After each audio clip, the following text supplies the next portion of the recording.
I think horses are the most glass animals. They're fucking useless. I stand by this. You own a horse, you're stupid. The quick side event. That is 100% true. Horses are the worst animal to keep. They are literally so breakable. You put this as the fucking intro if you want. Fuck horses, man. Like, horses are so breakable. I just hit myself in the face just trying to get that point across. Everything about them is so shittily designed. Dude, you cut them once, shoot them. Yeah. They cough once, shoot them. No, like, Nico, read about this. How do they live on their own? They were designed as, like, glasses, and then someone gave them a shape. Literally, man. Bro, they cough once, game over, put them down. If you want to buy medication, go $17,000 in debt, and then kill them. I think, personally, at this rate, country grocer, I'm getting sick and tired of it, because I'm not getting paid enough to do it. Wait, guys, have we started the podcast? Oh, it's rolling, yeah. Oh, I didn't know that. Oh. Okay. So the reason that part of the reason that it's not live is because we say shit like that. Like, we say like random crap. So what I'll do is, I did this with Carter, I did this with Daphne, everybody who comes on, is we'll record it, and I'll edit it, and then I'll send it to you guys. Okay. And if there's anything that you like really don't want out there that you said, you guys seem like you don't generally give a fuck. I don't give a fuck. I know Cavin doesn't give a fuck. I don't really care. But like, we're good. It's a lot of it is like it makes a trust thing, you know. It's like, okay, I'm comfortable with this, I'm not comfortable with this. Yeah. You let me know, and then I can cut it and change it. I like to keep them as least cut as possible. Yeah, I won't ruin your entire night, but stand up till 3 in the morning trying to cut every single bomb I pull. Yeah. It's so fun just editing, man. It's the best job ever. Alright, cool. I also haven't done this in a long time. The last one was like four weeks ago. So here we are, and you guys are gonna get me back into it, and I'm excited. So Alright, let's get it. Nobody's topping this one. Yeah? Nobody's topping this one. No, nobody's topping this one, man. Like, I told Quinn, he was like, bro, 4 times your number of views. This will be the best podcast you've ever done. If it isn't, bro, I'm gonna view bot it. Nah, dude, I don't even know how to do that. But Nico, I got people like across the country who are gonna watch this. Yeah, you went to Queens. Yeah. You went to Queens. You'll I got homies that were like, yo, send me that episode as soon as you're done. I told them, no, I can't come to class today. I'm going to an episode. So I'm like, don't worry. You already got viewers in this bitch. You're going international slightly. You're gonna make me famous. You're gonna make us famous. We're gonna blow up. This is the new Joe Rogan experience. You know, before he was popping, he was doing this shit like on his own for like 6 years. Yeah. Like, well, I think it started off with like just him and his friend. Yeah, exactly. And he was a comedian and an MMA fighter, and he just that's really, really quite impressive. Personally, I don't watch a lot of podcasts, but I feel like the ones that I've seen of Joe, he can get the questions, like we can get an actual perspective on what celebrities actually think and stuff. Yeah. Instead of that stupid ass media bullshit that they cover up, like, ooh, Kim K actually does like kids. What the fuck's going on here? I saw that. That was fucking hilarious. What do you mean, man? I like that, but I also feel like sometimes he's kind of a dumbass. Joe Rogan? Yeah, like he goes on the podcast, but then he serves as a yes man sometimes. Yeah. To like ideas that are just like, I don't know. They're just kind of there. I mean, he does. I spent a lot of time when I was working a lot, and I was like by myself, just fucking digging holes all day. Yeah. I would listen to a podcast, and they're 3 hours long, which make it super, super easy. Here, and you can actually just turn the microphone itself.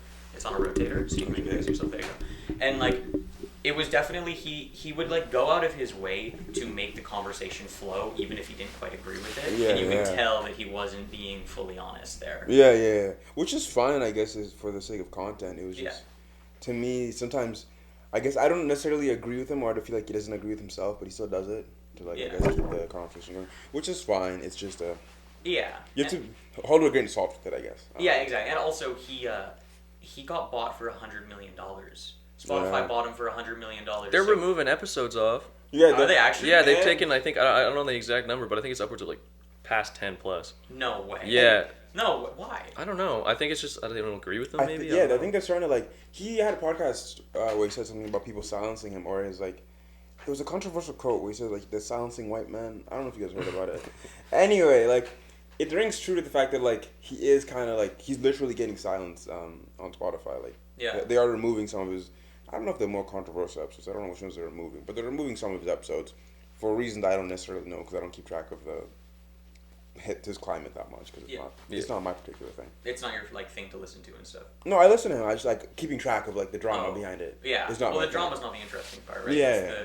It's the fact that he has guests on that like really are super intelligent people, and when he can like call back to a previous episode and talk to them about the new guest, and he really retains the information that he learns, and that part's cool. So he definitely has a formula that works. You know, I actually like to see if he brought someone on the podcast that he absolutely fucking hated everything about, like, point of view wise, everything, and he just talked to them like that to see where it would go. Would they get heated or what, or would he try to do what he does and stay online to their views? He kind of did do that. You know I don't remember the black lady he had. She's a conservative lady in the States, and they were just straight disagreeing On for everything. so long. Yeah, Candace Parker. I think it was her. I feel like I heard about that episode. I don't think I listened to it, but because he moved to Texas, right? Yeah. And he was in California, which is like a totally different state when it comes to politics. A lot Yeah, of the time, yeah. right? And you can actually watch and hear in some of his episodes how he's shifted slowly over time to being more and more conservative. That's actually crazy how the states, like, you could cross the border on a state line, immediately you can see the political difference. I kind of like that idea though, like how they do it. How it's like, you're still in the same country, but you can just move to a place that agrees with you. Like, Different laws. Yeah, like different like religious beliefs, different political beliefs, like Yeah. everything. It just shifts. you're still an American, but like Some, I don't know. You can just change things you don't like Yeah. Yeah. to like, oh, I don't like how Idaho handles it. Yeah. Let me move to Tennessee. You've Yeah. got 50 options too, pretty much. Yeah. And Hawaii. Yeah, like That's you can the go best to Hawaii. option. That's Yeah, the best like, option. jeez, I would move to Hawaii. I never hear anything political about Hawaii. I don't even know what the fuck they do over there. I don't know either. It's because Man. they're just a small. How did they even become a part of the state? I want to say Did Japan own it? no. Fuck. No, Japan bombed it. I want Oh, to say fuck. I did a Not the same thing. Shit. I did a thing about Captain James Cook, who actually went to Hawaii and died on Hawaii. He got eaten by the locals there. What? Yeah. That's a bad way to And go. that's how he. Well, no, that's not how it is. I just can't remember exactly how Hawaii became to be part of the U.S. Like, I don't know, states, I guess. But I think we just bought it. I think they bought it. I'm Yeah, pretty sure. probably. Like, they bought Alaska. True. Dude, that Alaska deal's got to be one of like the shittiest deals for Russia that sold it. Or Canada. We Canada. sold it. We sold it. Okay. We sold it for I'm pretty sure it was not a lot of money. No. No, like Alaska is worth so much. The Wasn't it amount like of pennies natural on the resources dollar or there. something like Something that for like square that. feet. Yeah. And that was back when we were all like 8.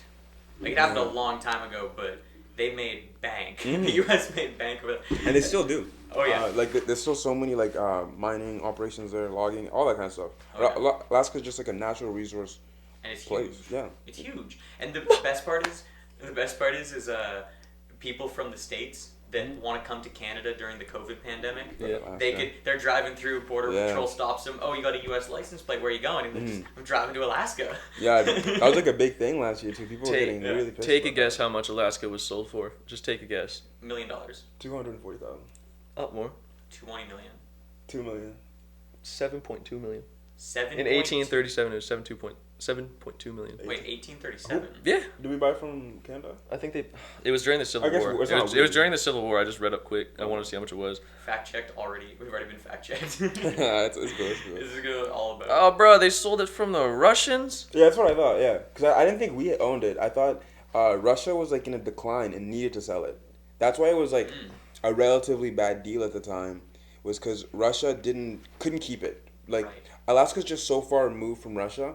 Yeah. That to keep it protected is difficult. You So can't they had do to that sell much it. agriculture on it there either. what time was it? 1837. 1837. Yeah, just a couple hundred years ago. So it was before like World War, so there was no time window. No, right? yeah. I'm Yeah. thinking it's because Russia couldn't keep up. Like, dude, what's in Alaska news? You're going to farm animals there? You're going to grow crops? No. There's resources. You just can't protect a nation that's that far away. In Especially- 1837. Russia's huge. They already Yeah. have a lot of work to put in to protect themselves. Exactly. Which is why it's like such a bad deal. Like realistically, if you're selling a place like Alaska, you should be getting billions. Like that probably is billions Yeah. today Now in I'm today's sure money. it's But like, Oh, absolutely. but like even trillions. Like Alaska's too big not to get that kind of money. Yeah, I mean, buying an acre here is like $1 million fucking dollars at this point. That's Like, crazy. Man. it's so expensive. So land in general, yeah. I mean, I know it's up north and people don't want to go there and ride mooses to school. But like, What do you mean? I'd hop on a Oh, moose man. and go Mach 5 down the highway. going back to the Joe Rogan thing, he also got canceled for talking about the vaccine. He got real canceled for talking about that because he said that he didn't think that people. Well, I don't want to just like say it, but essentially his thing was that he thought that people who are healthy don't need to get the vaccine, so they shouldn't because they're gonna survive. Okay. Well, let's just go online. Nico, what's your opinion on the vaccine? What's my Okay, yeah. hot seat right off the bat? Yeah, What's my yeah. opinion? You're the host, man. All right, Let's hear I'll- it, my guy. We'll go with an honest opinion. I'm not opposed to it because the medical science behind a vaccine is to introduce a disease into the human body that has been weakened, that then lets your body learn how to fight it off. That makes perfect sense. That's super smart. I think that vaccines in general make total sense. I will be getting the vaccine eventually. Yeah. But to me, I'm not in a rush to get it. That's my headspace around it. It's like I don't need it right now. I live on Salt Spring. I am a fairly healthy human being. Like I'm not super worried about it. Yeah. But I do think that it is. There are some opinions out there that I like to have the conversations about. Like Cavin, what do you think? I mean, I was kind of along the basis. It's literally you learn this in like grade 10 in science. They tell you that your body literally for the flu bites a piece off, gets a copy, recognizes it, so your immune system can attack it later on, so it doesn't get big, like a virus. And viruses sneak in. Viruses are sneaky. They don't get detected until it's too late. Correct me if I'm wrong here. No. But personally, I'm with you. I'm not gonna rush to get it. I'll let other people who actually need it or want it get it. Because at the moment, I don't need it. I don't want it. I'm not anti-vax. I have I got my fucking what's it called, meningitis shots. I don't care. I've got it. I'm not dead. I'm not having any aneurysm. I'm not retarded. Yeah. But I think it's blown out of proportion. Because let's see, if you knew this was gonna happen, but you were back in 2018, I can guarantee you, it's like it would be a smart guess. Like people definitely gonna call this vaccine bullshit. Like either way. Big pandemic with a vaccine from a company, a corporate company, kind of you definitely see it coming. People going against it and saying, "Oh, they're just out there to sterilize you or kill you, pretty much, or put a microchip in your fucking arm," which bullshit. We have phones. That's a whole thing that I definitely want to get into because but we'll go back to that in a second. But every vaccine ever created has had this exact same debate about it, and the same exact discussion. So before we transition on, Aaron, you asked us first. What you have the vaccine, right? Yeah, I'm vaccinated, and so to me, why I personally chose to get vaccinated is the chance of COVID affecting me negatively in the long term. Like something just happening like to my lungs or to my body that like I might not be able to recover from. Because like, there's a lot of people out there who get COVID, they recover relatively fine, but then they have some sort of adverse health effect for a long period of time. And we don't know enough information about those effects either. Like we don't have a crazy amount of information about the vaccine, but we also don't have a crazy amount of information about COVID. It's kind of a 50-50 because you're worried about getting COVID and then being long-term damage. Like you lose your sense of smell, you lose your lungs don't work as well, and what the long-term repercussions for that could be. But then a lot of other people are worried about the long-term repercussions of getting the vaccine because it hasn't been tested around for anybody. I think for me personally, like it took me up until like a year almost of COVID lockdowns and whatever to finally know a person who had gotten COVID, and for them wasn't that bad. They just had no taste, no sense of smell. They got over it in a week and a half. They're back at it. They're fine. But a year and a half, like that whole period, I was like, man, you can't call this serious. If I've only known one person, I get it. Or like since I live on a small island, I get the whole precaution and stuff. But I at that time was just like, I don't care. Like, why do I need to care? I know one person out of what? Everybody just says, oh, I know someone who knows someone. Like, that's all I've heard up until the point where I finally found someone who was a friend of mine who lives in San Diego, finally has COVID. I was like, okay. And for me, COVID, I should be more worried about it if I do get it because I have terrible lungs in a sense. I get pneumonia at least once a year, and it rocks me. And it just, the permanent damage part, because I don't know. Could come out fine. I could come out absolutely bedridden for the rest of my life pretty much. Exactly. And I don't want to take that chance. But like you guys said, we don't know enough about the vaccine. And my opinion on that right now, I think we're guinea pigs in a sense. Not like we're trying to die, like we're trying like, oh, who's going to die, who's not going to die. It's smart, but at the same time, I don't want to be a guinea pig, especially if it came out so quick. I get that smart. Good. We had a lot of the whole world pretty much all conglomerated in one scientific things, blah, blah, blah. Got that vaccine out fast because we had so many more people working on it than a traditional, let's say, polio vaccine. Yeah. I just don't want to be, I'll wait as long as I can. Who knows? Maybe something does come up in the long run for people who's gotten the vaccine. Small chance. I just don't want to take it at the moment, but I will get it in the future. Yeah. See, I have a question though for you guys. How do you think they're going to be able to detect any adverse effects from the vaccine? Because let's say 3 billion people get vaccinated, and people like it causes like a heart attack or something. Like, how are we even gonna be able to tell? Like, as soon as we get farther and further removed from the date of these vaccinations happening, you can't tell these long-term health effects. It's exactly the same with COVID. Like, for example, I'm not gonna name the person, but they went to the pharmacy and their medication got labeled COVID, even though it was completely unrelated. They just had a neck sore, and I think that's the same baseline. You can't tell if it's the vaccine in the future, like you were saying. You won't be able to tell. No, you can't. And that's kind of scary thought. But at the same time, if they're smart about it, if there's nothing actually wrong with it, and there's no conspiracy theories, blah blah blah, we'll be fine. Nothing will come of it. But I get that baseline. It's a good point. It's definitely interesting that you bring that up, because eventually, you kind of come past the point where you can really tell if it's the vaccine or if it's COVID that caused it. Like, people just die. Like, it's just a regular thing that happens. Which is why, like, in the news lately, there's been a lot of these false cases where they put it on the vaccine. Oh, someone got the vaccine and someone instantly died. That's just human. You vaccinate 3 million people. Humans are going to die. It's the underlying health issues. Yeah. People, and especially right now, the people who are on the priority list for the vaccine or are ones that have health issues anyways. Exactly. Right? So it's that's definitely kind of... It's really interesting that 6 months ago, you'd look on the news and there'd be people who, like you said, their neck sore, they got sick, and then they're labeled as they got COVID, or someone died in a car crash and they counted it as a COVID death. Yeah. Now the vaccines are rolling out, someone gets in a car crash and they're ruling it as a vaccine death. Yeah, right? like, it's almost like different sides just want to create different narratives. Yeah. Exactly. Like, just to feed whatever agenda there is that they really need.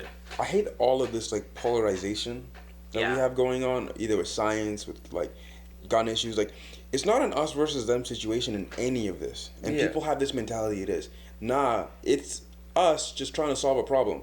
Like, we should be having these kinds of conversations. I get so nasty about it too, man. Like, instead of having a civil discussion, I guarantee you, if you went out anywhere on Salt Spring and went to any like old person not wearing a mask, anti-mask or whatever, man, they will get like aggressive if you don't agree with them. Like, they'll start to get angry and like not physical, but like verbally. Like, they'll be like, "Well, the CDC's obviously lying," blah blah blah, and that stuff. Like, I don't need to hear it, man.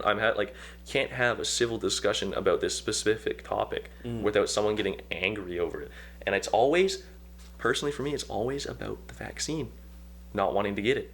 I've never really had an angry conversation with someone who's wanting the vaccine. No. At all. So you're saying, like, when you tell someone that you don't want to have the vaccine? Or you're saying when they say they don't want to have the vaccine? They don't want to have the vaccine. When I tell someone I don't want to have the vaccine, which I'm not going to go around saying, like, look at me. They just say, like, well, that's, like, selfish, I guess, but in this sense it kind of is. But... it's like when they tell me I don't want to get the vaccine because blah blah blah, blood clots in my dick. Like, okay, it's not gonna happen. Where's your proof? Yeah, there's also this whole thing where people are talking about like the vaccine will sterilize you as a male. No. And okay, I gotta clear the air on that shit up right now. No, it won't, motherfucker.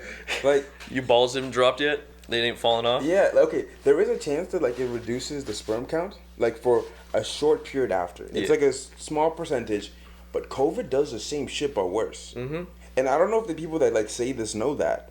Like, if you get COVID, there's a higher chance that your sperm count will drop more than if you get the vaccine, and also you recover after the vaccine because we have the numbers on that. I think that people don't quite understand is that the COVID vaccine is literally COVID. The effects that you may receive, not actually COVID, it's genetically altered, right? But it's still the same virus. It's still SARS. I'll explain to you like how these two vaccines told me work? this. The Pfizer one and the Moderna one? No, I don't. So the mRNA vaccines, messenger RNA vaccines, they work by basically getting your body to produce a spike protein that COVID has. Like the spike protein that comes from COVID. Okay. But it's not like a regular vaccine where they're injecting like a dead cell of the virus. Oh, really? Okay. Yeah. It's a different type of technology. So and it's super interesting. Why'd they do it differently this time? I'm not too sure on that, but it seems to be more efficient. And it also seems to be able to go into other fields, not other fields, but other diseases. Like, we have untapped, not a market, but we have untapped technology that could really help the world. So, like, the race to create this COVID vaccine could also revolutionize every other vaccine. Oh, it's like CRISPR in a sense, because CRISPR is a whole other field, obviously. Yeah. But like, it's just like that. If you can do something with CRISPR and make it superhuman, imagine what you can do with whatever the hell Aaron just said about mRNA or something, mRNA. Yeah. Spike protein stuff. That's really cool. See, because there's so much conversation about the vaccine now. Yeah. And I mean, we have some friends who are so against it. Yeah. And I think it's really interesting that there are some people out there who are willing to have a conversation about it, and they're not. Even if they disagree, they can like sit down and talk about it, and you can learn things. Like I didn't actually know that about the vaccine. Yeah. And then there's other people, and it generally tends to be the people who are against it, who are extremely close-minded, and like you said, Cavin, then get in those screaming arguments, and they don't want to talk about it. They just want to say you're wrong. They got the I'm always right mentality, no matter what you throw at them, even if you literally didn't, like, you destroy their point with an actual fact, like you show them proof, they'll you just got that off some fucking website like Wikipedia. Nobody trusts Wikipedia. I think when you get into that stance where like you already believe everything is a conspiracy, it doesn't matter the facts. No. Because every fact can be a conspiracy if you already believe that. Yeah. Like I could show you a number that, everybody who's gotten the COVID vaccine, not everybody, but a large amount of people, they haven't gotten COVID after, and if they have had it, they haven't had any like bad effects. They could just say that's bullshit. It's a conspiracy. But if you're already in that mindset, it doesn't matter. Yeah, nothing's important at that point, right? Yeah, like, so it's hard to have conversations with people who are so far down that path. But I do like having those conversations because at the end of the day, I'm still trying to learn from them. Right. Because there's a reason they believe what they believe. I think. And I want to know that. I honestly love seeing, like, bro, it's like when I talk to people about this stuff, it's like looking into their mind. They get I get such a good perspective on some people with this now. Like I can see how they work, their brain works in a type that sense, like how they process like information, like false information that they think is right, and then if you disprove it, how they're going to react to that. Like I can honestly say that I don't know what's it called, break down someone's stupid argument that I know for a fact is not, like, that's not the truth, and I can put it out in a way where they might understand it, and if they don't want to agree with me either way, okay, yell at me then. Just by like listening to the way that they talk about things, because a lot of those people, they also don't come at you with real facts. Yeah. Right? And you're absolutely right, Aaron, because when you're in that mindset, then they're just going to stay like that. They're not going to change their ways because they don't want to hear facts. They believe their own thing, and that's it. Yeah. And that's why personally, like you said, it's interesting to talk to them. I've had enough of those conversations. If someone isn't a little open-minded or can like at least have a dialectic with me, I don't care what you have to say. I will straight up just say okay, sure, and then just walk away, because it's just not, there's no point. You're just wasting oxygen. At that point, like if they're just talking, if I want to lightly leave the conversation, I just start like saying I just start going neutral answers, so they think that I'm agreeing with them, so they don't get mad, and I can leave. Because it's just like, I'm not going to change your mind. You're not giving me anything valuable. No, I don't learn anything from this. I don't have a new, like, oh, maybe I should look this up and maybe I do some more research on that. No, you're just giving me, like, spewing facts out of your ass. Like, I'm not going to look that up. Like, that's not helping me. That's not helping yourself. You're just pretty much, you're becoming an angry little person. Yeah, which doesn't help anyone. No. And then the conversation goes nowhere and no one learned anything. Yeah, it's just a waste of time in both parties. Yeah. But they don't think that. They think, I really schooled that kid. But like, how do you guys, I guess within a few minutes of conversation, you can tell whether someone who is against the vaccine is either being an ass or is like trying to have a conversation. Because like, I have met people who are like against it, but are like, their points are valid. Like, there's just like, there's not a thin line, it's probably a thick line, honestly.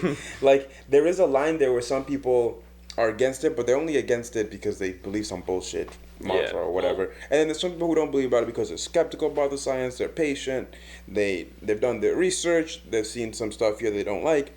That's fair to me. Like, you just have to wait, I think, in conversation to be able to tell which one's which. But you can usually tell that fairly quickly. You can tell that after a little bit, because I think that the difference is when someone then starts attacking you personally. You win that, is in my books, if soon as they say a personal attack, you win that argument automatically. Absolutely. By far, like, they lost. They just go into personal insults. Yeah, like, okay, so like, Aaron, you came in and you said that you had the vaccine. Yeah. Now, if I had right off the bat and, wow, what the fuck's wrong with you, man? I think the vaccine's terrible. You, like, what are you doing? You're going to be tracked by the FBI or whatever. Like, then I'm now the type of person, then you know it's like, okay, wow, having a conversation with you is going to get me nowhere. Yeah, this conversation will really, like, it'll be completely different. Right? Because, like, there's a different energy when someone comes at you like that. Yeah. Like, I don't know. I think you should always afford people the same respect you expect from them. Exactly. Like, you guys tell me you don't have the vaccine.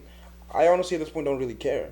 Like, we all get to make our own decisions, and I do want as many people to get it as possible, because the thing is, I want this disease eradicated. I don't know if that's possible. That's why I'm so for, I guess, getting the vaccine. I just Yeah. want it gone. There's Because gonna be who's not tired of it by this there's point? everyone. it's exhausting, but like I'm just personally this island. If I were in like Victoria, maybe it'd be different. Like obviously I get it, but like since this island is so small, there's fuck all to do for young people because it's basically just one big expensive retirement home. Yep. There's nothing to do. I am so burnt out from this island personally. I want to get out, and if I have to get the vaccine to get out, fuck it, I'll do it. I don't care. Yeah. Like I'm helping everybody, I guess, in a sense, but like in the long term run, like I'm gonna get it no matter what. Yeah. Well, you're gonna have to because I mean, some people are incredibly against this whole idea, but they say, "Oh, you can't make me get the vaccine if I want to travel." Traveling is a choice. Have you been to Africa? Yeah.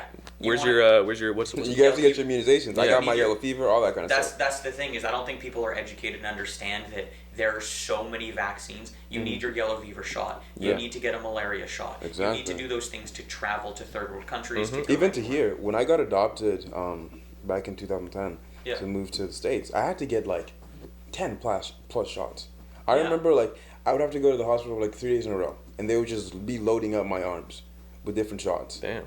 Like, it doesn't matter. Like when you're doing this traveling thing, you have to get the shots. Yeah. Yeah. And And they will so commit you. COVID will just be on that roster of vaccines. You have to Exactly. get. In the Yeah. future, I guarantee you, if like nothing's gonna come of it, it'll just be like what's polio, measles. Like it's Yeah. just if you do that, you're gonna kill your kid or whatever. Like it's gonna be clusters. It's It's- always gonna be there. It's just not gonna be in big numbers because everybody has gotten vaccinated or Yeah. gotten Yeah. an immune system build up to it Yeah. at that point. It's just the idea of it being new. I think that's really what it is. And some people are super skeptical about the idea of them being able to create it so fast, which is fine. But I also think that we're undervaluing the capability of humanity when everybody works together. Yeah. Yes, dude. Yes. Whenever people say this was really fast, I'm like, thank God it was really fast, and also it was really fast because we're never this focused. No. No. We're usually like have our dicks in our ass, and we're like Yeah. not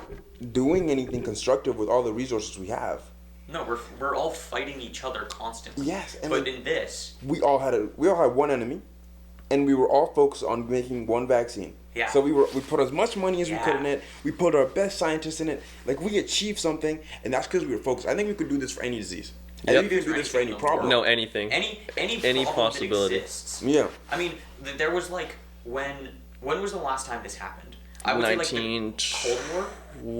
13. It was in the Spanish flu, but that just disappeared. That's a weird one. No, but like not as a disease, but like when there was a global problem where humanity, or not necessarily The arms race in the Cold War. Yeah, you could say that. Like it's a little less because it wasn't the whole world working together. Yeah, it was But a- it was two ideas, and everybody who was on one side worked together, and everybody on the other side worked Yeah. together. But they were still kind of helping each other because competition. Is the best form. Yeah. Like all these companies competing to make the vaccine. Yeah. That's helpful. Because Like you want to win. You want Exactly. to be the one that does it and work. And it's not like they're sharing, like, if let's say they do have some malice intent behind these vaccines, it's not like they're gonna fucking share that.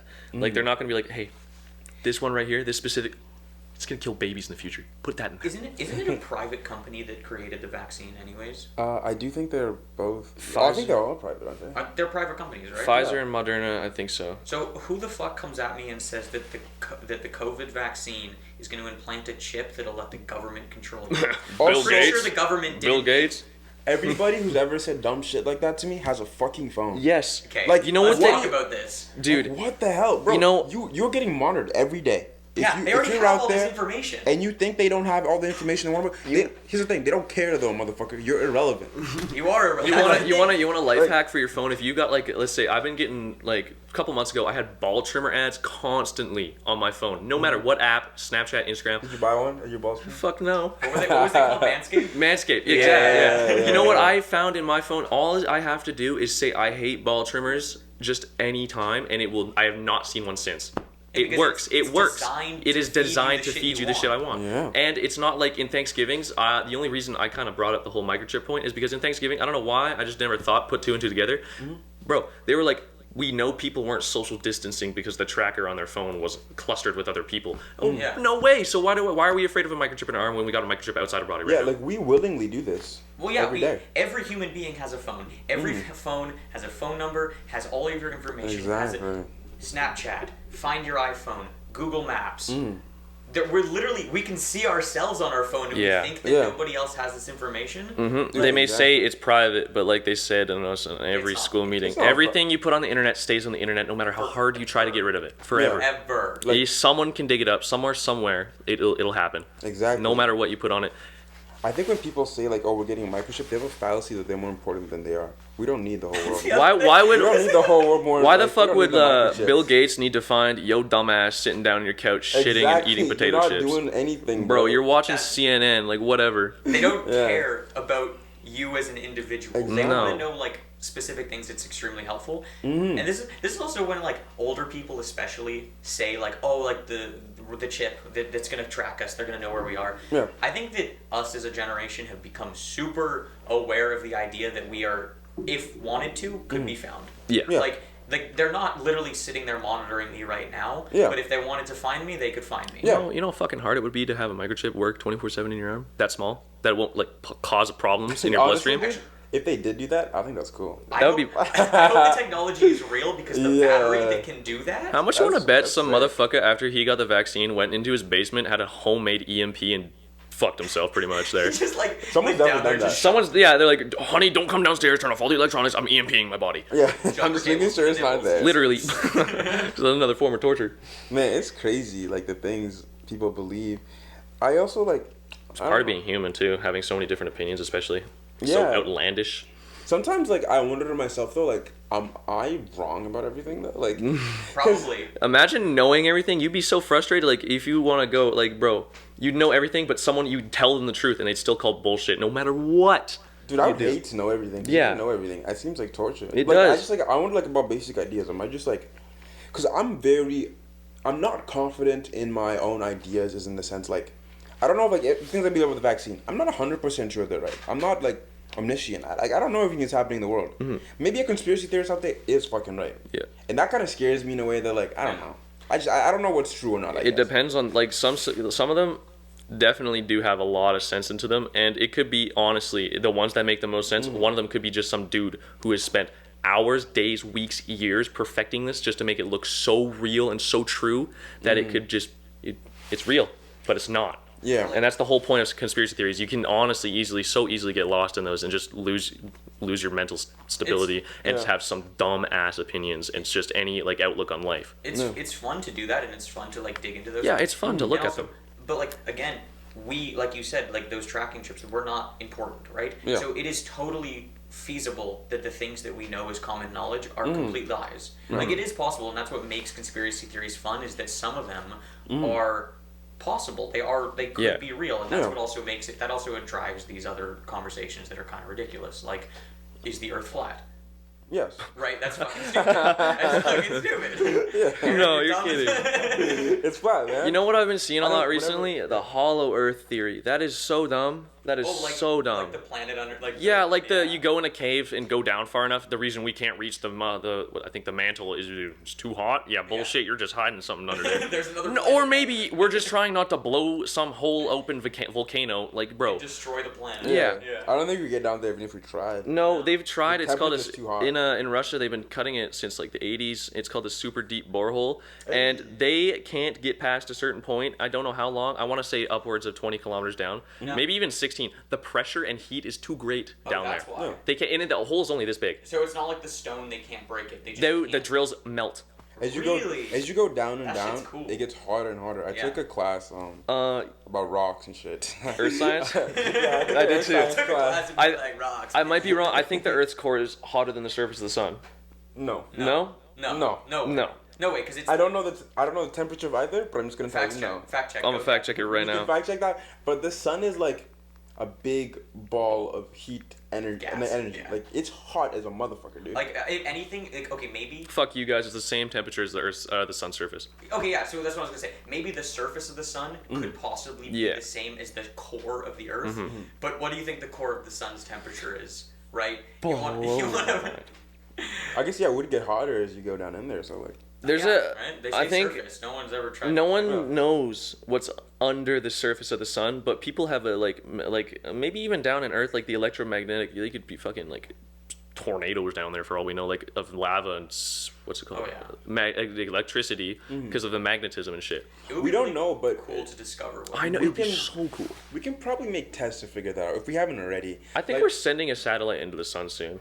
No way. Yeah, I'm pretty sure. No, we're not. We're just they're literally just sending it straight into the sun. I don't know when, don't know how, but I read it. It's supposed to burn though, right? Yeah, it's supposed to burn. Okay, yeah. But no, but like, how is it? Is there gonna have a way to transmit data? I Back think to us as I'm it's sure. Yeah. incinerating? Maybe they're gonna put off some plot points where like the little piece of equipment falls off there, so it can transmit it when it goes there and bounce off that. Yeah, it'll have like jump points. But you know, Voyager 1's way out of our solar system is still pinging shit back and forth. Yeah. We're getting.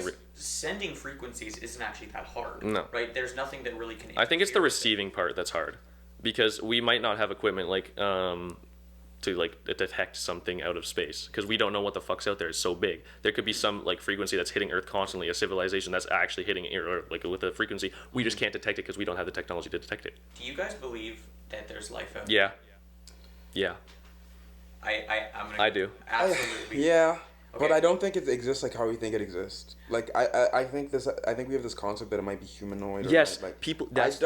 I don't even think you might be able to comprehend what it's like. Nope. It could Or be maybe we anything. can't even see it. Like As long as it.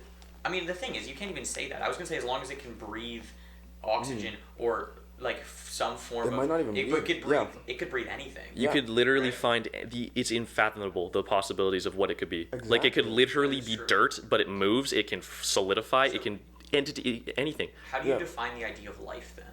life, man. Right, not life as in human consciousness and in being aware of your own existence. I think but, a like, good- actually- Living. I want to Yeah. say a good primordial soup. That's what I would call life. Primordial soup. Primordial soup, something that consists of life. We got water, you got some bacteria, you got something. Okay. I think that's too human. Like we're still going back to this idea of a Everybody- carbon-based yeah. life It's 'cause it's form. I think that's Close-minded why folks it's who can't really yeah. think of something We that's can't not carbon-based. comprehend the fact that there could be something like I think a really good Interstellar or Annihilation is a good movie. Like it could anything like Annihilation. I don't know if you guys seen that. It came in the form of a meteor and a sheen, and whatever was inside that sheen had transformed the DNA of all plants, and you like flipped it like plants would become like humans. You stay in there too long, it would it's refracted your DNA and it would change you into a flower. And one of the scenes was this being just dimensions just pulling and going in itself and just unfathomable, like you couldn't comprehend it as a person. Yeah. And that's what I think it would probably be most like that's what we'd probably see. But I think that just as likely as that is, there's definitely a chance of other carbon-based life forms out there. Yeah. Like, the idea that the Earth is the only planet that managed to have the most random coincidence of distance from the sun and volcanic eruptions and the evolution of life that has come to be to make life exist. There's no way that didn't happen somewhere else. And keep in There's mind no way, but like the probability of like what happened on this earth to happen somewhere else it must be so small. It's man. so small, Yeah. but if Like- there's an infinite, it's not infinite. What I want to It's know ever is what's expanded. I want to know what's outside. the problem of the is expanded when we universe. look up we're seeing the past technically. Yeah, So because light's traveling. yeah, towards if us. you this is I always tried to explain this question, but I think I answered it. Like if I were to go 70 billion light years away from Earth and look down at it with a telescope, what the fuck would I see? Would I see dinosaurs? Would I see like the forming of whatever planet, like the solar system? Yeah. That's the weird part. Like we could literally be looking like let's I don't know, a dot on Orion. That could be a planet. That could be someone's home at this point, but we're just seeing it so far in the future or in the Because past. Sorry. we only receive and recognize things as light. Yeah. Right? Yeah. So the best and like simplest way of explaining this is that the sun could have exploded, and we got 7 minutes to chill. Yeah. Yeah. And we can still see the sun, but it could be gone. And it's not even. It's Light like is the fast. light's fast, but the explosion's not as fast as the light. The sun will disappear, and then you're like, wait, for how many more minutes are you just gonna wait there and then be gone? I think you would you not still see the sun and still? You would that see the vision if it just disappeared, you wouldn't see anything. But I think if it exploded, you'd then see it explode. There would be a massive amount of energy that would Yeah. be coming Oh, right at if us. the sun exploded, nothing would live. Nothing, in the solar no. system would be left. I'm pretty sure a solar flare can cripple our entire world. But One way. We're bombarded by solar flares. Yeah, all but like the time. massive ones, I can't. Oh. I think it's called we're in the downs period of the sun and solar flares right now. But scientists say obviously there's a probability of it happening, but a huge solar flare knocks out everything, every electronic, everything. We'd be back in the Stone Age. Who knows for how long? Because then we'd have to restart the factories, build factories. Because I don't know how solar flares affect like batteries and shit, but I think it completely breaks them, like fries them. Would it be like a giant EMP, or would it actually cause legitimate damage? I think it would because because the ozone stops radiation from coming in, and our electromagnetic field takes the solar flares that do hit us and kind of deflects it. We have a shield. Yeah. If that goes away, destroying our shield. If that goes away, sadly, we burn. Because the radiation is so intense. It's like going to Chernobyl and standing right next to the reactor 20 minutes after it blows up. And you're just standing there, you're basically melting as a person. Yeah, okay. Your DNA is destroyed. In high school, I think I wasn't a class, but probably like Miss Anderson's science class. I think we talked about maybe the ozone depleting. It was one of the layers. It might have been the Probably ozone, because that one has depleted. Like, there was like a balance that's shifting, obviously because of the way we're treating the planet right now. All this shit is happening. And it's kind of sad. But in my eyes also, the only thing that's affecting negatively is going to be us. Yeah. Like, we're killing our own ourselves, downfall. and then the Earth will still be there. That's like my favorite thing to say. When someone says the Earth is ending or the Earth is dying, I'm like, no, it's not. But you know what fucking sucks though? Like, we drag ourselves down as a species, but at the same time, we're eliminating species that are unique to this planet and this planet only. Think about that. We've, like, let's say what would we kill? If we killed off all the orcas, you probably would never see those on any. If you even went outside, we somehow got interplanetary in our lifetime, you would never see it again. Rhinos are the best example of that. There's probably about 400 left that are not in. See, that's scary. If I would be 400. That's less people than our high school. Exactly. That's fucking insane. If I would be okay with destroying our species if we hadn't. We dragging everything down with us. That's a very valid point. Like, and if we were doing that, I would be fine with that. Whatever, global warming, we're killing ourselves, not anything else. But we're killing everything around us. We're not stopping for anything, for no reason. We don't care about the planet. Don't know why we live on this. Like, do we have some plan that nobody except government officials know about that's going to take us off to Mars for some buttfuck reason? But we all know about that. Oh shit.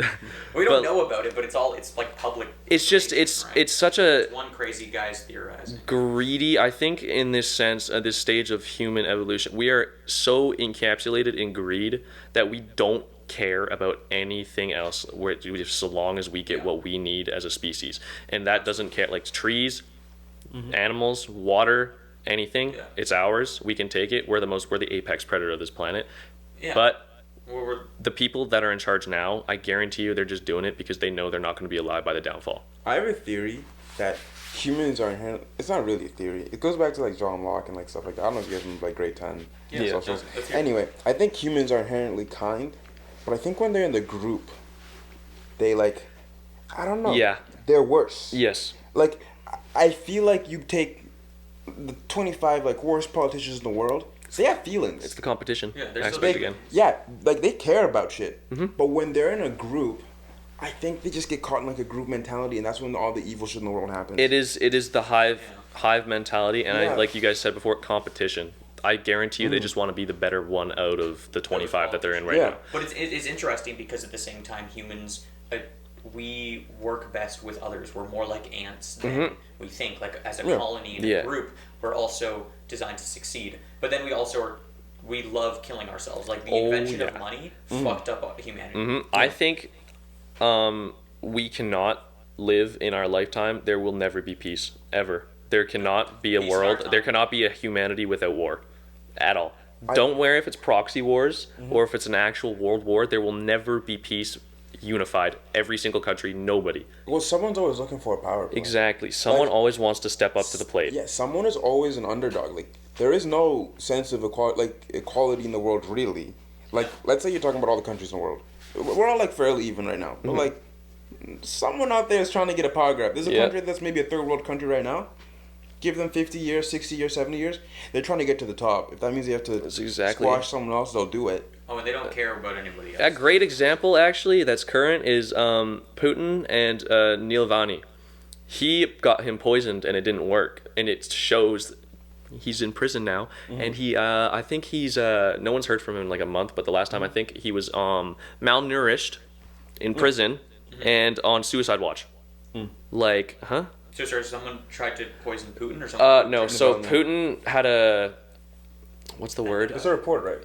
It was it wasn't a reporter. He was running for president. He was trying to beat Putin. Oh. He had a candidate. There we go. Another party candidate trying to take down Putin, and obviously he might have won. Putin poisoned him in Germany. Yeah. And the funny thing is, the guy who poisoned him, I think he's dumb, man. He literally admitted to it. He got tricked and admitted to it. Yeah. Literally on recording, I've listened to it. The man literally says, "Yeah, poisoned him," in that sense. Not in those exact words. He was Russian.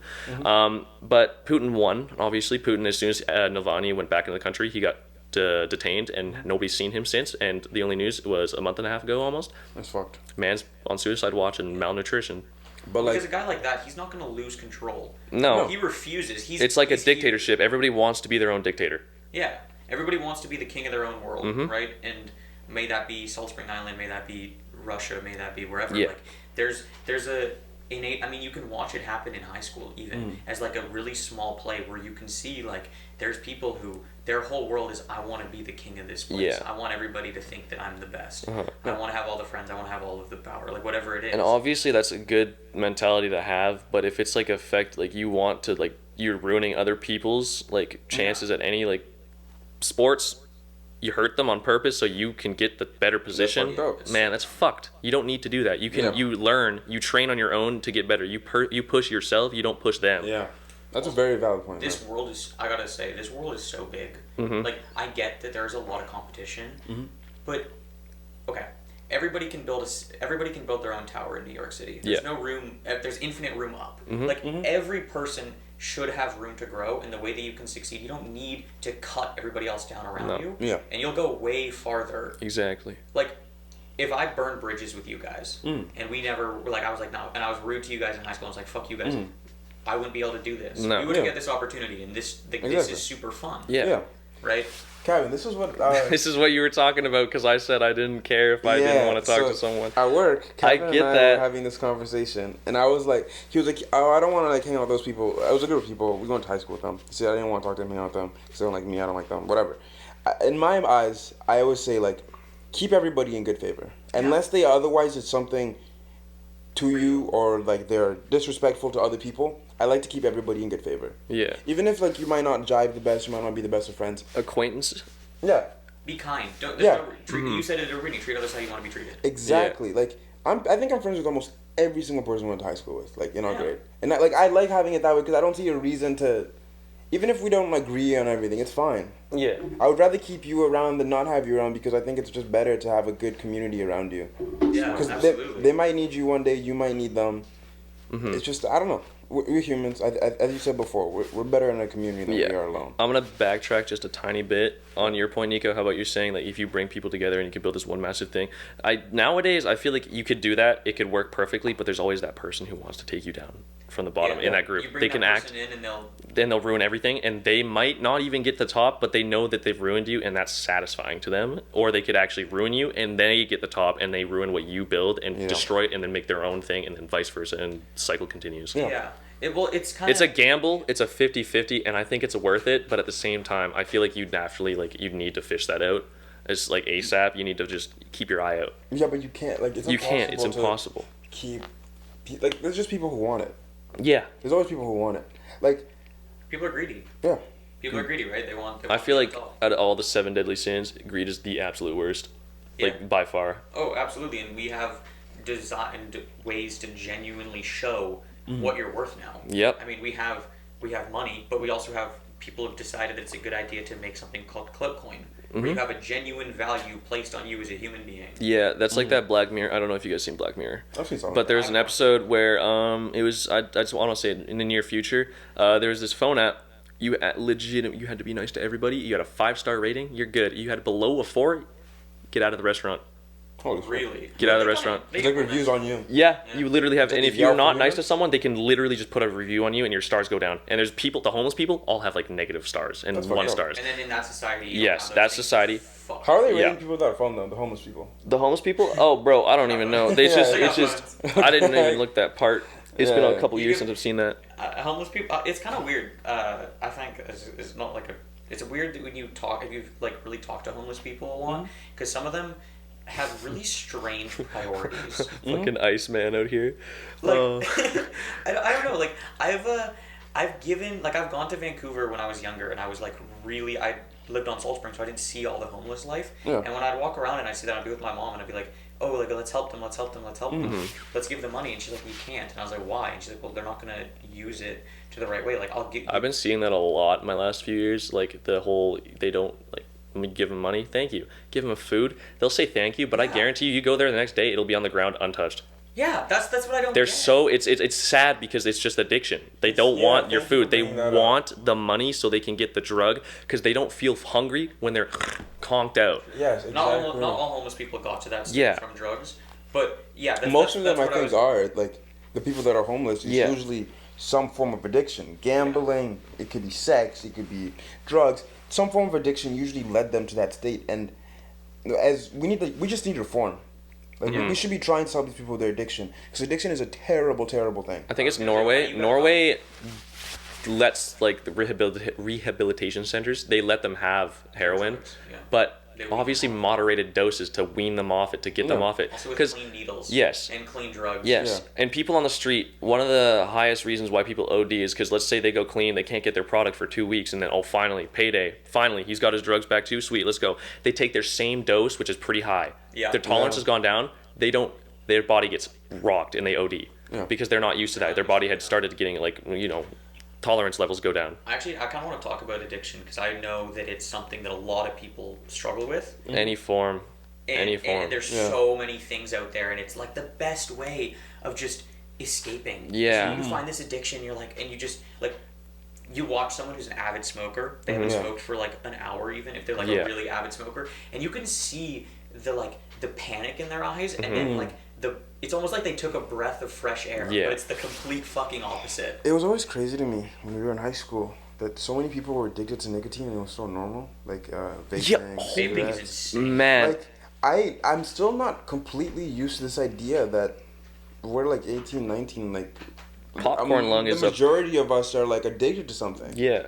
Like it's like already. It's our problem. Like I don't know if other people like are realizing it that are doing it, but like we should be doing our best to be curbing this. Yeah. Like, I don't know if other generations had it as bad. They probably did, honestly, but like most people I see when I go out, they have a vape in their hand or a cigarette in their hand. Yeah. All of them.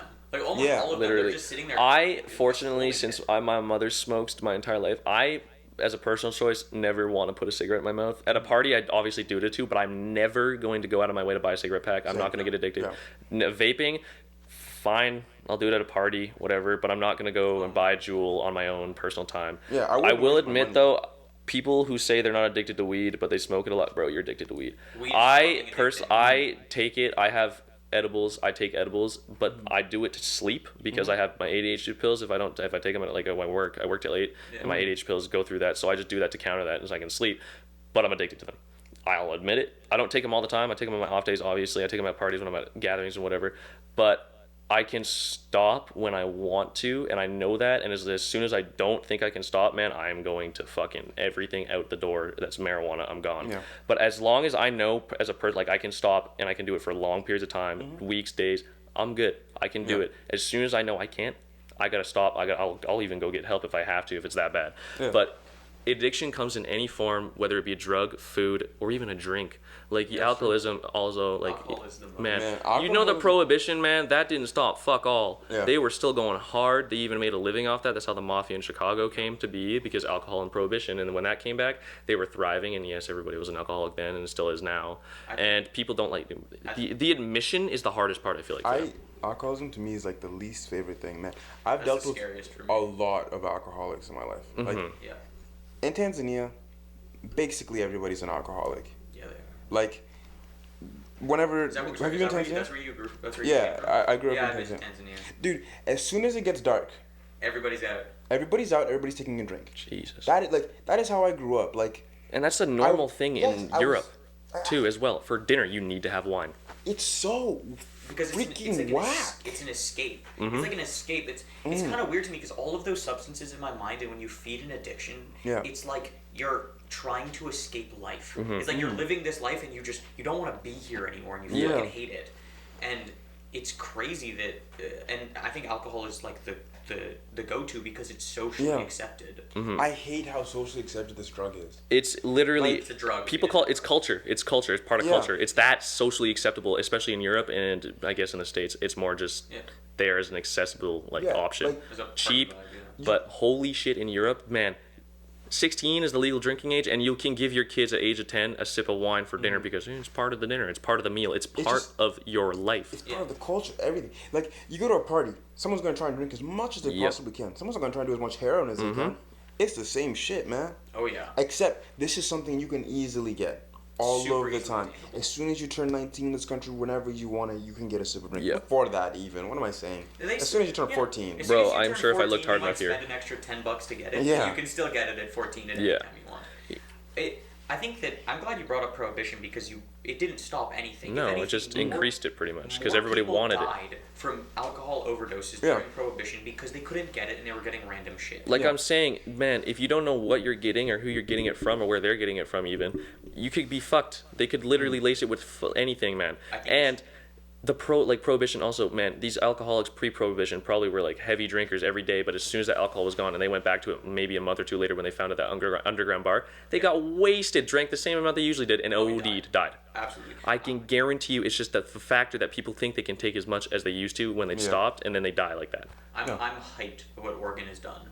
I'm so happy. They legalized everything. You can buy cocaine. That ruins the drug empire too. Dude, I was just gonna bring that up, and I'm happy you did. I think all drugs should be legal. I think Absolutely. I think we should be going for getting clean drugs in people's hands, not getting them in the hands, but like, Yeah. if they're gonna be in your hands, I would rather you do it so you don't die. Safely, legally, Yeah. cleanly, all of that shit because it's like when you're told you can't do something as a human being, especially when you can do it, Yeah. you're like, okay, yeah, fuck you. I'm It's gonna like go do Yeah. it's back in the 17 and 1800s. They had fucking opium shacks for the Chinese workers on the railroad.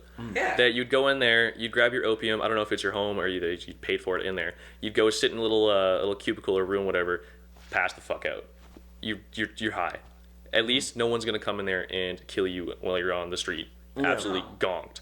I hate the idea of people ODing because something's not clean. Because this is only profiting like some cartel in a different country or in our Exactly. country. Like it's only the only people that are profits that when this shit is not legal are the people who are doing bad because of it. Yeah. Like the government isn't getting taxes from it. No, what? Some guys who was a tiger in his pool is getting another tiger in his pool. Yeah, exactly. Like- I got one. I need a second. You know? We bring Exactly, Mike Tyson into this. My Instagram photo is gonna be fire. You know? Exactly, man. 'Cause I Like sell drugs that kill kids. Literally. it's messed up. Like the whole. I can sell as a dealer, sell a dirty drug that I know is dirty or laced with fentanyl, and then see the person I sold it to on the news dead. I couldn't sell and continue to sell after that, man. I'd probably give myself up. Like you see all these big creators, like I guess Mac Miller and Peep. I don't listen to them, but like the man's got bad drugs, fentanyl laced, didn't check them. It can happen to anybody. They're dead because of it. Yeah. You'd think celebrities who make money out of smoking pot Yeah. and doing that type of shit and advertise it, well, it's illegal. You think they'd get real stuff. You think Yeah. they'd get clean stuff. So people say like, oh, I got a hookup. I know a good guy. You just don't know. Every single time, you don't know. Unless you've gotten it from them before, Yeah. right? But at the same time, see, this is my thing. My thing for buying drugs is I will go to a 47-year-old guy who runs a business, has 2 kids and a wife. Exactly. Someone who really doesn't need to sell drugs. No. That's who I'll buy drugs from. Yeah. Also, on the topic of like celebrities and like drugs, I listen to a lot of rap music, Yeah. but I hate the culture. Yes, I hate- man. Culture's got Like- bad. Man, I like every song I listen to. It was is pretty about bad in killing people 2016. doing drugs. I love these songs. I listen to them, but it's like for black people as a whole, I think the music, just black, white people, Mexican people, I don't care. This music is holding people back. Yeah. Like half these songs are about either doing drugs. Oh, I'm with my gang. Someone just It incentivizes. yeah. It's like it's You making brag it about it. okay for it to be this way. I don't know, man. It's because it's the way that it changed. Mm-hmm. Originally, when it was the story about getting out of the ghetto town and surviving and making it. Like 90s. That was all the 90s to and like whether you're talking 2002. about Biggie, you're talking about Tupac, you're talking about those people, then that's like where the culture came from, but then now it changes, and you got people like 6ix9ine and all of these other Yeah. rap artists Yeah. who are kind of botching, I don't pretend to know, but I do listen to rap music, Yeah. who are kind of botching the culture a little bit and changing it from like a powerful narrative to look at me, I got these hoes, I just killed my friend. Like I was about to say, like, YNW Melly literally made a song about murder. And And he made it's one millions of dollars. it's one of his biggest songs. Yeah. Yeah. And I don't listen to rap. Everybody knows it, and I'm sure if Carter's listening to this, I don't listen to rap. I kind of just dislike it. But dude, people, they rap about everything bad. And You can totally do any, like a Sunny Hillside rap or some shit. Like, Yeah. you can go a countryside, write vineyards, whatever. But no, they choose, and the record labels, I'm sure, has influence on them, telling them, like, you gotta do some, like, the lean, give some It's fucking because we lean. buy that product. Yes. We want this lifestyle. Like, money. we listen And, to we want the money, the hoes, the cars, Yeah. all of it. We want the fucking tiger in our Yeah. pool too, not just the drug dealer. Exactly. Well, that's the thing about humans, right? That's like Yeah. what we were saying. We want a piece of that. Yeah, we want a piece of, but like that is so bad. We want a piece of like a glass shard in our neck. Literally. Yeah. But like we don't know that. It looks like a necklace. It looks like a diamond chain. Diamond chain. There's a lot of- That's a good lyric for a rap song. I think, what's it, subliminal messaging. Yeah. I feel like that has some plays in rap songs too. By the way, they are good artists. I just want to like interrupt you guys and say like I also listen to a lot of artists who are constructive. Everyone knows J. Cole. I think he's one of the better artists. I think he provides a positive message. He has had great albums who talk about like an actual struggle that people face. He talks about problems. He talks about addiction. He talks about money in a positive way. And there's a bunch of other artists like that as well. It's just a lot of the music when you go out to a party, guys. What we listen to, I think it's garbage. I don't think it's helpful for I kids. think party music's terrible. You know what It is so you know bad. It's so fucking how bad. quickly the transition was? Like, you can see 2008 to 2011. That was like Kesha, Pitbull, and then immediately swapped. Bam, you're listening to fucking hard drugs now. And we were at that time, I'm pretty sure we were like, what, 13, 12 at that time? And we were, pretty much I can go back to like middle school. Guarantee you I heard a song about some motherfucker like downing lean in a song and fucking snorting lines. Yeah. But like what you said about J. Cole for a second, because I super like J. Cole's one of my favorite rap artists. Same, man, yeah. I mean, he does some of the like Neighbors. He's talking about selling dope in the hills, right? But Though he is, but I don't think that song's about him. no. But then at the same time, he's also it's about the culture and like social area. But at the same time, he also has fun. And one of my favorite songs in the world is Wet Dreams. It's a great song. Oh, It's yes, nothing sir. to fucking do with drugs or anything. It's just like a story that's relatable, and I think We've that all that's been there. good rap. Yeah. We've all fucking been there. We've all been Please there, don't make me man. stand up, teacher. Like, come on. Yeah. Every guy in the world can relate to that one Yes, line. sir. Man, I love his music as well. Have you listened to his old stuff, like his the warm up, all that kind of stuff? Workout, yeah. Yeah, dude, I love all like his his mixtapes. I think they're really good. You see his like slow progression, but in terms of skill, in terms of lyrics, in terms of messaging, like he seems like he gets better. Most rappers are the same like right now. They don't. Oh my They god, don't- they decline, the if fucking anything. the Lils right now, God. bro. Please stop with the Lil. The only Lil that I respect is Lil Dicky, just because he's a cool funny. guy. Bro, Yeah, I it's could okay. literally look at anything that's Lil Sony or Lil Outlet. Like, bro, they I'm just gonna check my whip out Spotify, shit see on how there. many Lils I got. Man, I'm there's pretty so sure, many. I'm pretty sure that is like coincides with the culture. Yeah. I'm like almost 100% sure that the whole Lil narrative Mm-hmm. coincides with the drugs, money, sex, Yeah. women fucking on like. Yeah. And like I've had my fair share of, I don't want to say recreational drugs, but I am not gonna go near heroin or meth and all that shit unless I'm on my deathbed. Like I'm dying soon. Like, bro, I want to try it. Yeah. Oh, I But would at the only ever moment, do that. fuck that. As soon as I know like I'm off the I got cancer, I got 10 weeks left to live or whatever. Bro, if I can hook me some meth or some heroin up, I'll try that shit and I'll pass out for a day and then never do it again, then die 10 weeks later, whatever. But now that I know I have like life, I'm not gonna fuck myself up like that. Because I read on Reddit, it's kind of like an archived story that you can look up. This guy, he kept on like doing AMAs occasionally months apart, where he was like, I just did heroin for the first time, AMA. 2 months later, just lost my job, lost my girlfriend, lost my family, lost everybody, I lost my money. 3 months later, he's on the streets. 4 months later, nothing. Whole year goes by, nothing. 2 years go by, you hear him again. He's in rehab. Terrible. He looks horrible. He's lost. He did it for the first time, Yeah. and then he did it again. He and said again. he'd never do it again. He just wanted to try it because he was bored. He was bored. Right. He had a mundane life, so he wanted to spice it up once. Got addicted one time. That's all it took. One time, he ruined his whole life. He's still on the track for recovery. I don't know how he's doing now. Haven't checked on him. But 2 years, He ruined his life. He was on the streets. He had to go to rehab. I'm sure he's still going through rehab. I'm sure he still had to go, I think it's called relapsing.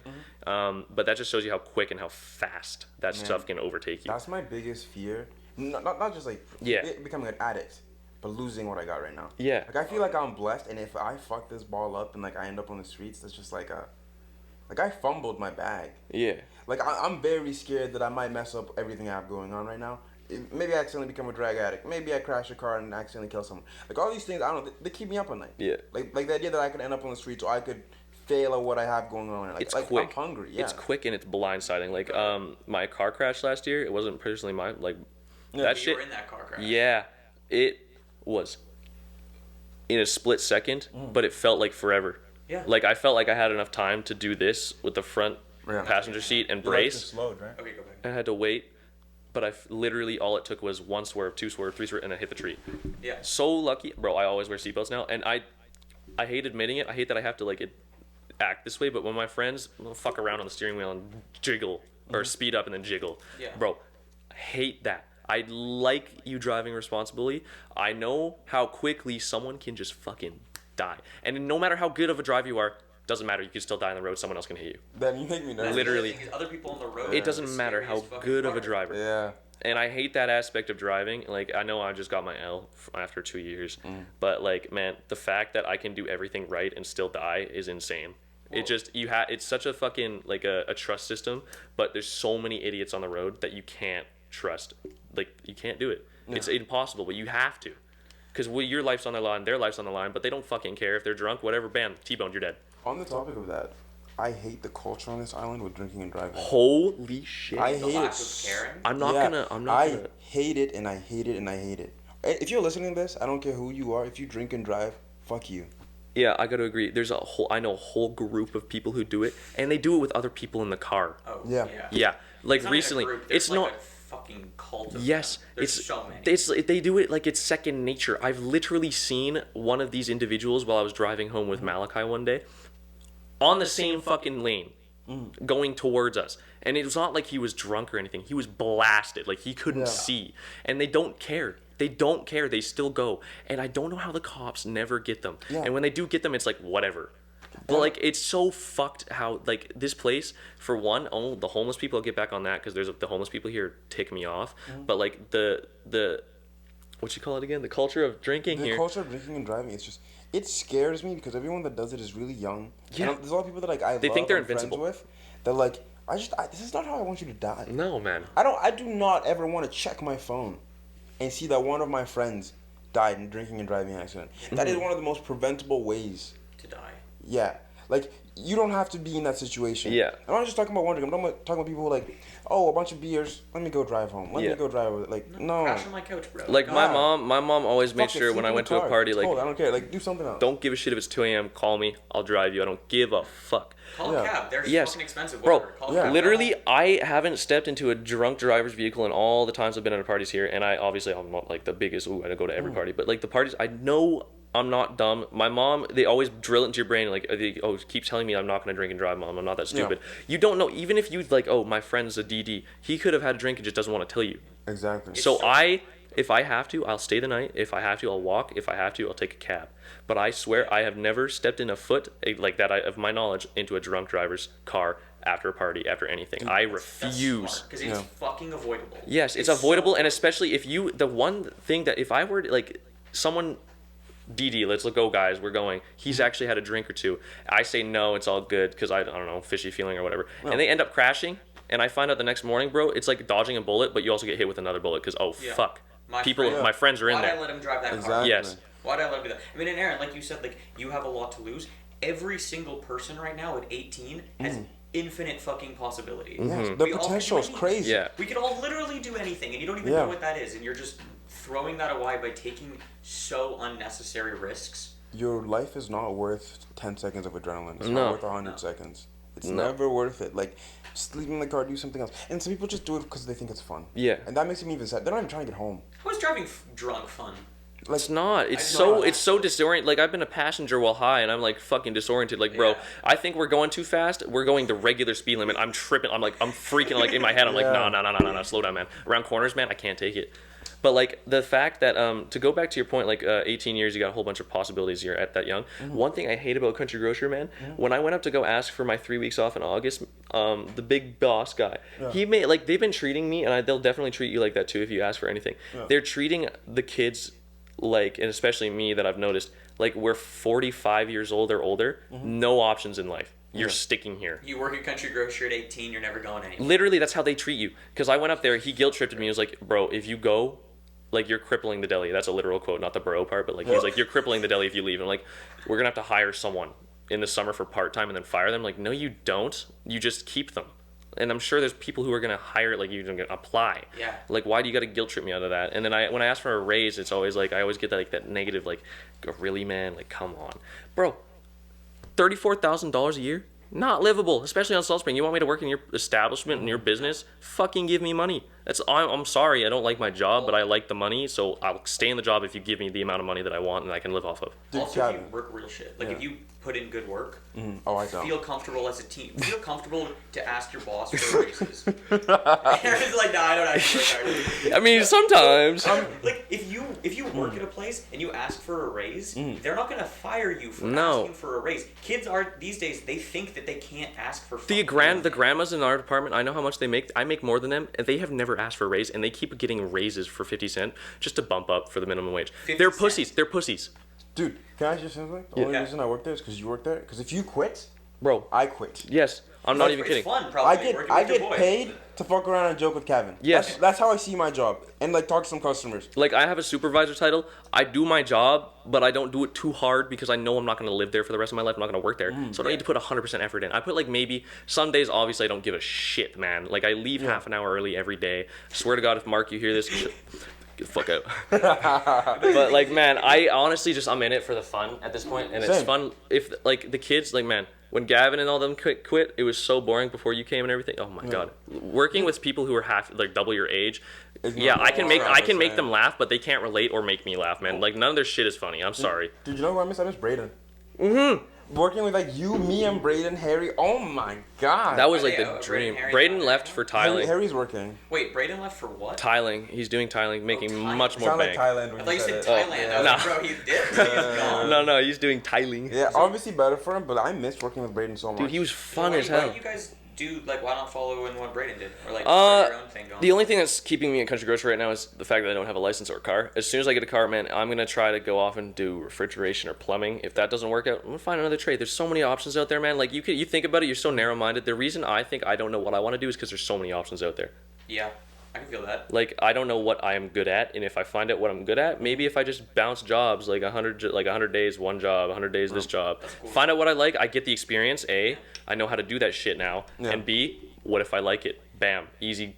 Have you guys ever thought about working for yourself? Yeah. I'd love to be my own boss, but I don't think I have the mental capacity or like the smarts to do it. It's really fucking hard, but it's also the best experience of your entire life. Because come November last year, I quit my job. I was working off island. It was fucking hell. It was raining every day, and I was stripping plywood off concrete. Nice. And I fucking hated it. And then I quit, and I took 1 week off, and I started working for myself. And at first, I was fucking terrified. What are you doing by the way now, Nico? I recently, quote unquote, retired. Let's go. I worked a year straight, and then I made enough money to pay for a portion of school education. Okay. And so I'm taking summer to basically live life and enjoy Salt Spring and before I live in Vancouver. That's fun, man. But yeah, you said you're going to UBC SARDA, right? Yeah. Congratulations. That's a hard program to get into. Yeah. As someone who applied to UBC, I know that's hard as fuck. Big congrats. I spent a long time doing that. Yeah. Like a long time doing That's that. tough. Like, it's one of the toughest business programs in the whole country. It's good shit. It's number 1 or number 2 in Canada for business education. I think Queens is number 1. Yeah, fuck you, Aaron. But yeah, no, it was just one of those things, and I was terrified. But then I started doing it, and like I know how to manage other people now. Yeah. Because I had like at one point I had 6 employees, and we were hitting up like 4 different job sites constantly, and I learned how to like do taxes, as in get money to go through my accounts, file them, and pay other people. Yeah. Right? And like all of this stuff that you learn, and they don't teach you that stuff in school. Oh my God, dude. You guys are all taking pre-cal, bro. I'm not going to university, so I took workplace. Mr. Bunyan, he taught that shit. I know how to do a credit card. I know how to do banking. I know how to do that. I know how to do taxes. Why the fuck isn't that the Dude, prerequisite? it is. Everybody says workplace is the bottom tier, and I'm like, No, bro, I it think is workplace so is harder. fucking useful. Yeah. You think he thinks it's harder, bro? I thought it was kind of like easy. I don't know. I feel like once you're in that calculus stream and you just keep doing it, it just kind of becomes. yeah. It's a formula. Isn't Yeah. calculus is just a formula? Yeah. I want to know how to do my taxes. I want to know credit score. I Work want to know credit score. I just figured out last month that if I don't, I got my credit card in April. I figured out if I don't use my credit card for any purchase, I thought I had to make big purchases so I know that I can pay the bank back. I buy your Big. lunch with it. Yeah. Buy your lunch. You have to use it, or else they Yeah. take your score away. Use it like a debit. I had to learn Yeah. the hard way. I Shit back. only lost like 2 points, but now I'm up 150 points just by spending it every once a day, every like 3 times a week, man. As long as they just want the proof that you can pay shit back, no matter the amount. I thought it had to be big, and if you could pay back a big amount or a big purchase, oh good, you can apply for a mortgage in a house, whatever. No, you need to show you can pay back whatever amount as fast as you can. Is if you skip a date, obviously you lose points. Yeah. But it's so easy, kind of stressful because if you forget and then the deadline comes, oh shit, I gotta pay a little bit more now. But as soon you just get it done, you get it done day of, minute of, after. Like literally, you just look at your phone afterwards. It's so easy, so simple. Is there? It's a 24-hour period that you pay it, right? No, you can 21 day.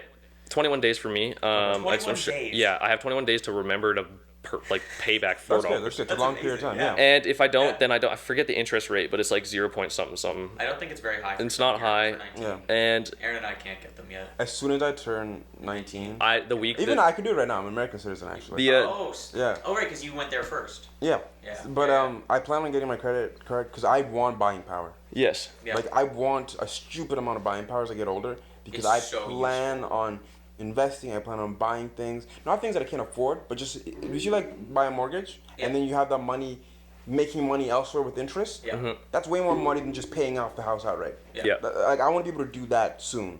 That's 'Cause really in good. like my early 20s, I want to be in that position. That makes, What- I totally agree with that. I think you guys should still bring your parents to the bank because they will definitely still take advantage of your naivety. That's, yeah. I always bring my mom to the bank. I don't give a shit for what reason. I tell her to come in because if they offer me a deal like, oh, let's do your premium account instead of a regular savings, man, that could charge me like $50 if I don't have an amount of money in the bank. Like, man, Yeah, I my just shit's free. yeah, Do my you- shit's free as well because I Yeah. have enough in the bank. Do you guys sorry, what the fuck was I gonna say? Do you guys trust using banks very much? I don't think the banks have the best intent for you, but I do think they are willing. Like they're there to help you, but they're also there to like I trust them more than my mattress. yes. That is That's true, right. but there's other places to store money. Yeah, Like, but like where? Like reliably and where you can do it market? mainstream. Like No, I do Cryptocurrency. believe in that. I just think you should have a certain amount of liquid cash on hand. Yeah. Anyway. yes. Well, that's what I mean. Like for me, like I don't keep more than $2,000 in my checkings account. Yeah. That's And I'm fair, yeah. chilling with that. And then oh, I that's- keep $100 in my checking and everything in my savings. Like I bi-weekly, like, if I get a paycheck, I keep 200, put all of it into my savings. Yeah. And then if I have to dip below that, then I just put $50 in. That is something that I've like kind of Yeah. come to terms Oh with. is my because, God.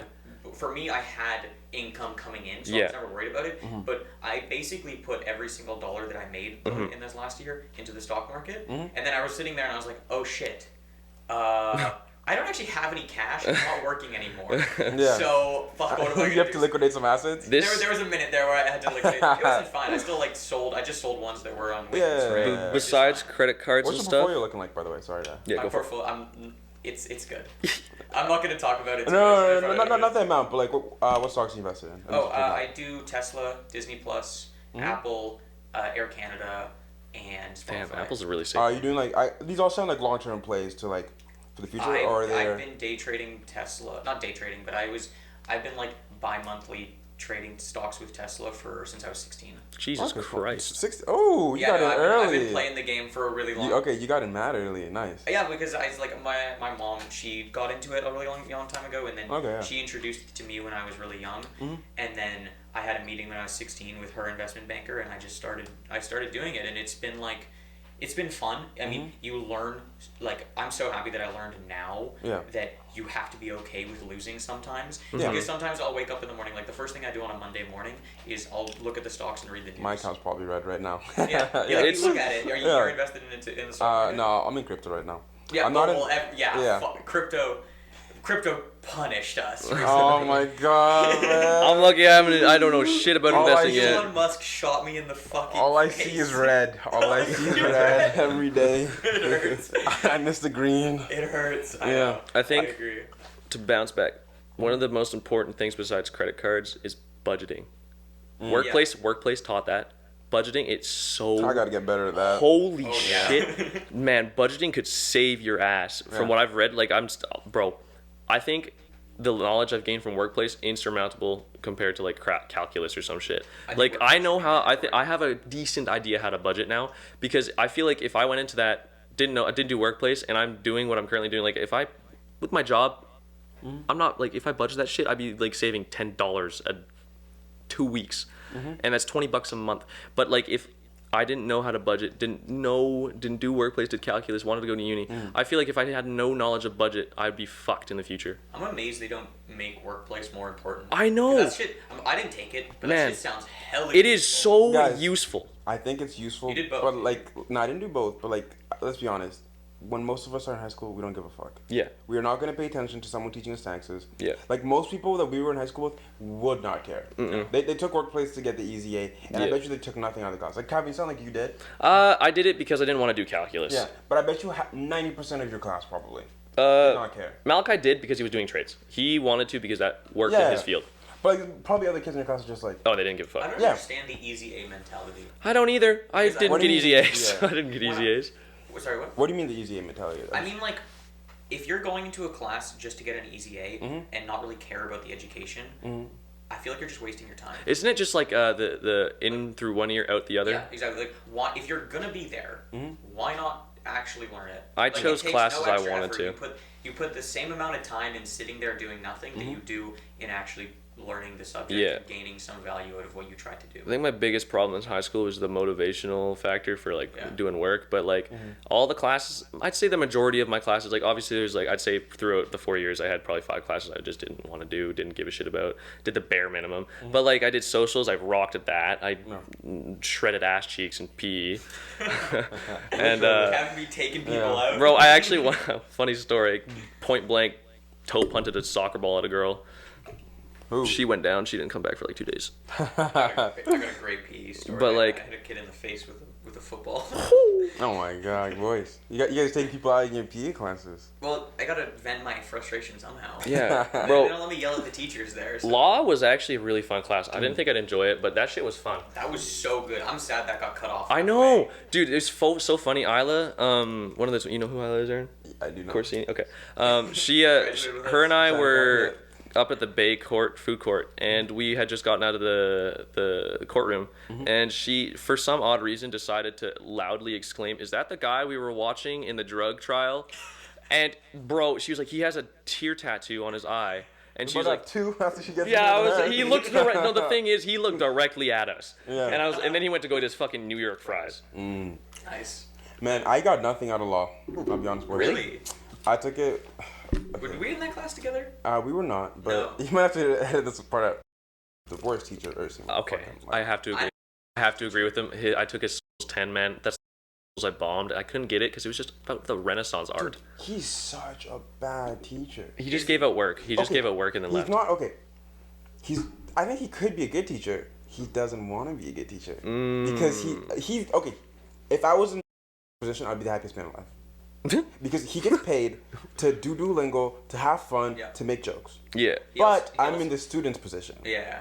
So it's kind of like, it's just, I respect what he's doing. I would do that in his position because I don't really care that much. Yeah. But being a student in his He's class. like in your position with your job, except he's not going to get fired. Exactly. He has a set amount of money that he makes no matter how much he goes. Mm-hmm. So every Exactly. year, and he's chilling, and he's got a great wife, and he's got a family, and he's got a home, and he plays disc golf. I think Exactly, I like, think Columbine is the perfect example of a good teacher. I love Mr. Columbine. He's engaging. The man is loud, which is good for some things. He doesn't show you boring ass shit like artwork. I'm sorry, but holy fuck, dude! I've never slept harder in a class, like ever.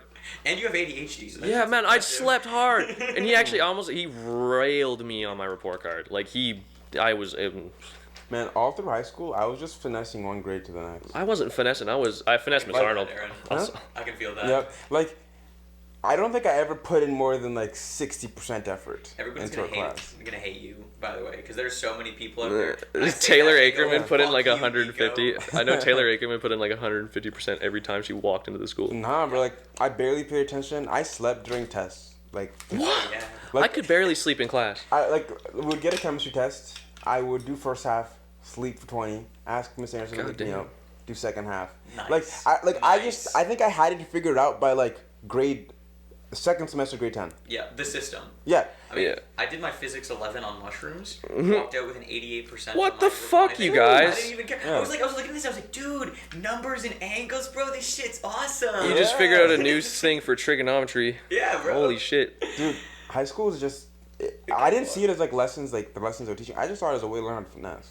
Oh yeah. I think. my only concern is my thinking that it's gonna be the same in university. It Yeah. is not okay. I had my 'Cause I learned first that year. shit is hard and Dude. you have to try. I had my first year of university this year. Did you fail some of it? Oh no, I have like I only got a few B's, but still, Oh, that's pretty good. yeah. But it was still hard. Yeah. It was so hard. The amount of time that I had to put into my classes it felt ridiculous. Because you have this mentality, you want to get those A's, you Yeah. know how to succeed, right? And Yeah. so then you're sitting there and you're like, okay, well, I can't just finesse it anymore. I have to try. Yeah, I can't stand doing bad either. No, Even it though I drives understand me it's going to happen. As Like, someone- I'm okay with it. I just can't stand it. As someone who's looking out or looking in from outside, because I'm not going to university in the near future, at least that I know of. That shit looks like a scam, especially right now. Like you're getting paid what? You're paying thousands of dollars to sit on your couch on a computer. Well, it's not online anymore. I mean, it's only a scam if you don't use the university what it's for. The university is not there for those classes. It's there for the connections you make. Okay. I go to That's Queens everything. because the people I'm going to meet. Okay, that's fair. That's why I'm gonna meet kids who are the prime minister's son. I'm gonna meet kids who are like, no, like, I'm dead ass gonna meet people who are in an important position, who are gonna help me grow. Yeah. Fair enough. Into That's what what I I thought in wanna high be. school. In grade 9 and 10, bro, I changed personality so much. In grade 9, I was still like fucking sitting in the, I don't even know, like this sexual, incestual pool, the corner. And bro, I don't even know what happened in the summer of grade 9, but as soon as I got back there in grade 10, I did not want to be there. I did not find them funny. I thought, like, I don't know. Bro, my mentality changed from grade 9 to grade 10 to grade 11 to grade 12. Each year I felt like a different person as soon as I entered that school. And I feel like when you guys got that extra, I don't know how many years you go into school, bro, you guys change so much. You don't even realize it until it's like a year or two past. Like, I didn't realize how much I changed until grade 11 when my hair changed, my clothing changed, my language pretty much changed, like the way I interpreted things changed. The people I thought were my friends, I now just couldn't tolerate them. Like, they were just too annoying, too cringy. Like, the shit I used to say, it's growth that's necessary, Yeah. I feel like. And I feel like you can't get that at a job. You can get that at a school because you're in a cluster of people that actually have Yeah. kind of like-minded ideas, same age as you, same, I don't know, personalities. It works. It clicks. In a job, you're not like enforced. You don't want to talk. If you like the job, it's different. And Yeah. and you're not. I don't think that like country grocer is a good example Yeah. of Yeah. that type of job. But it is definitely like school is like a mini world, Mm-hmm. and you're put in and you get to meet. Like you said about connections, that is the main thing. Yeah. That Yeah. is what you really get is the people that you meet that help you out. Exactly.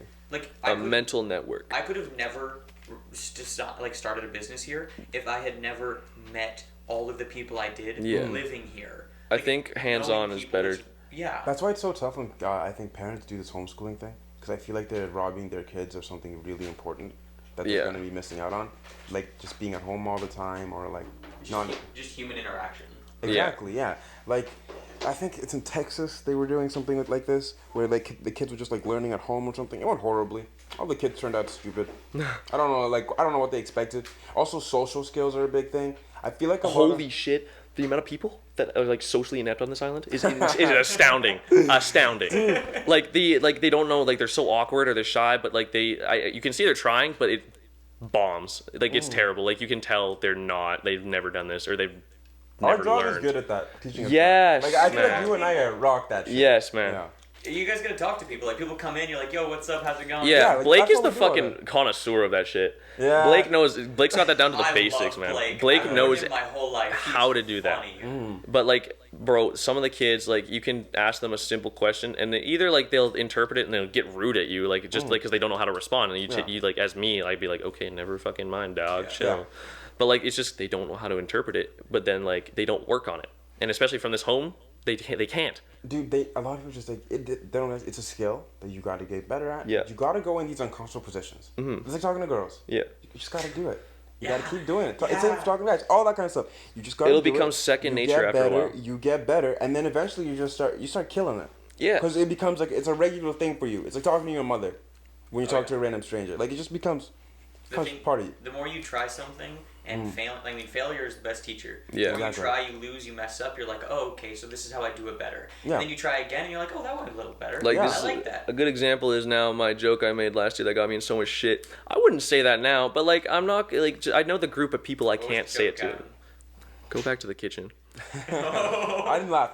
By Like the way, honestly, it's funny, but like to a lot of people thought it was like they're on my side. I guess like I don't know, like a few, I'd say a handful of people, women did not find it very funny. You know what's funny about that is I love cooking, and my favorite move is to invite a girl over and cook her dinner. Bro, same.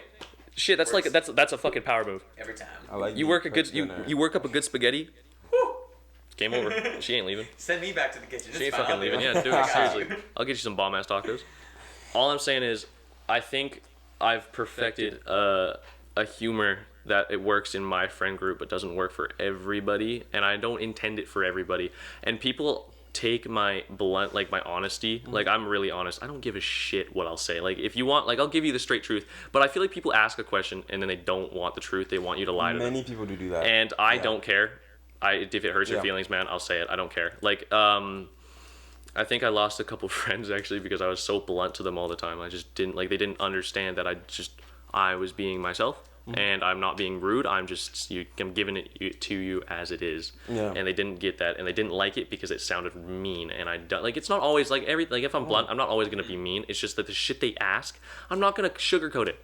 Yeah. I'd rather be friends with someone who's honest than a lie to me. That's why I fuck with you, Cavin. I fucking hate because I know what I get with Cavin. Yeah. Yes. Like I know Cavin's real. Yeah. Like a lot of people in town, I do not trust them. Mm-hmm. No. Because they tell me private things about other people. Yeah.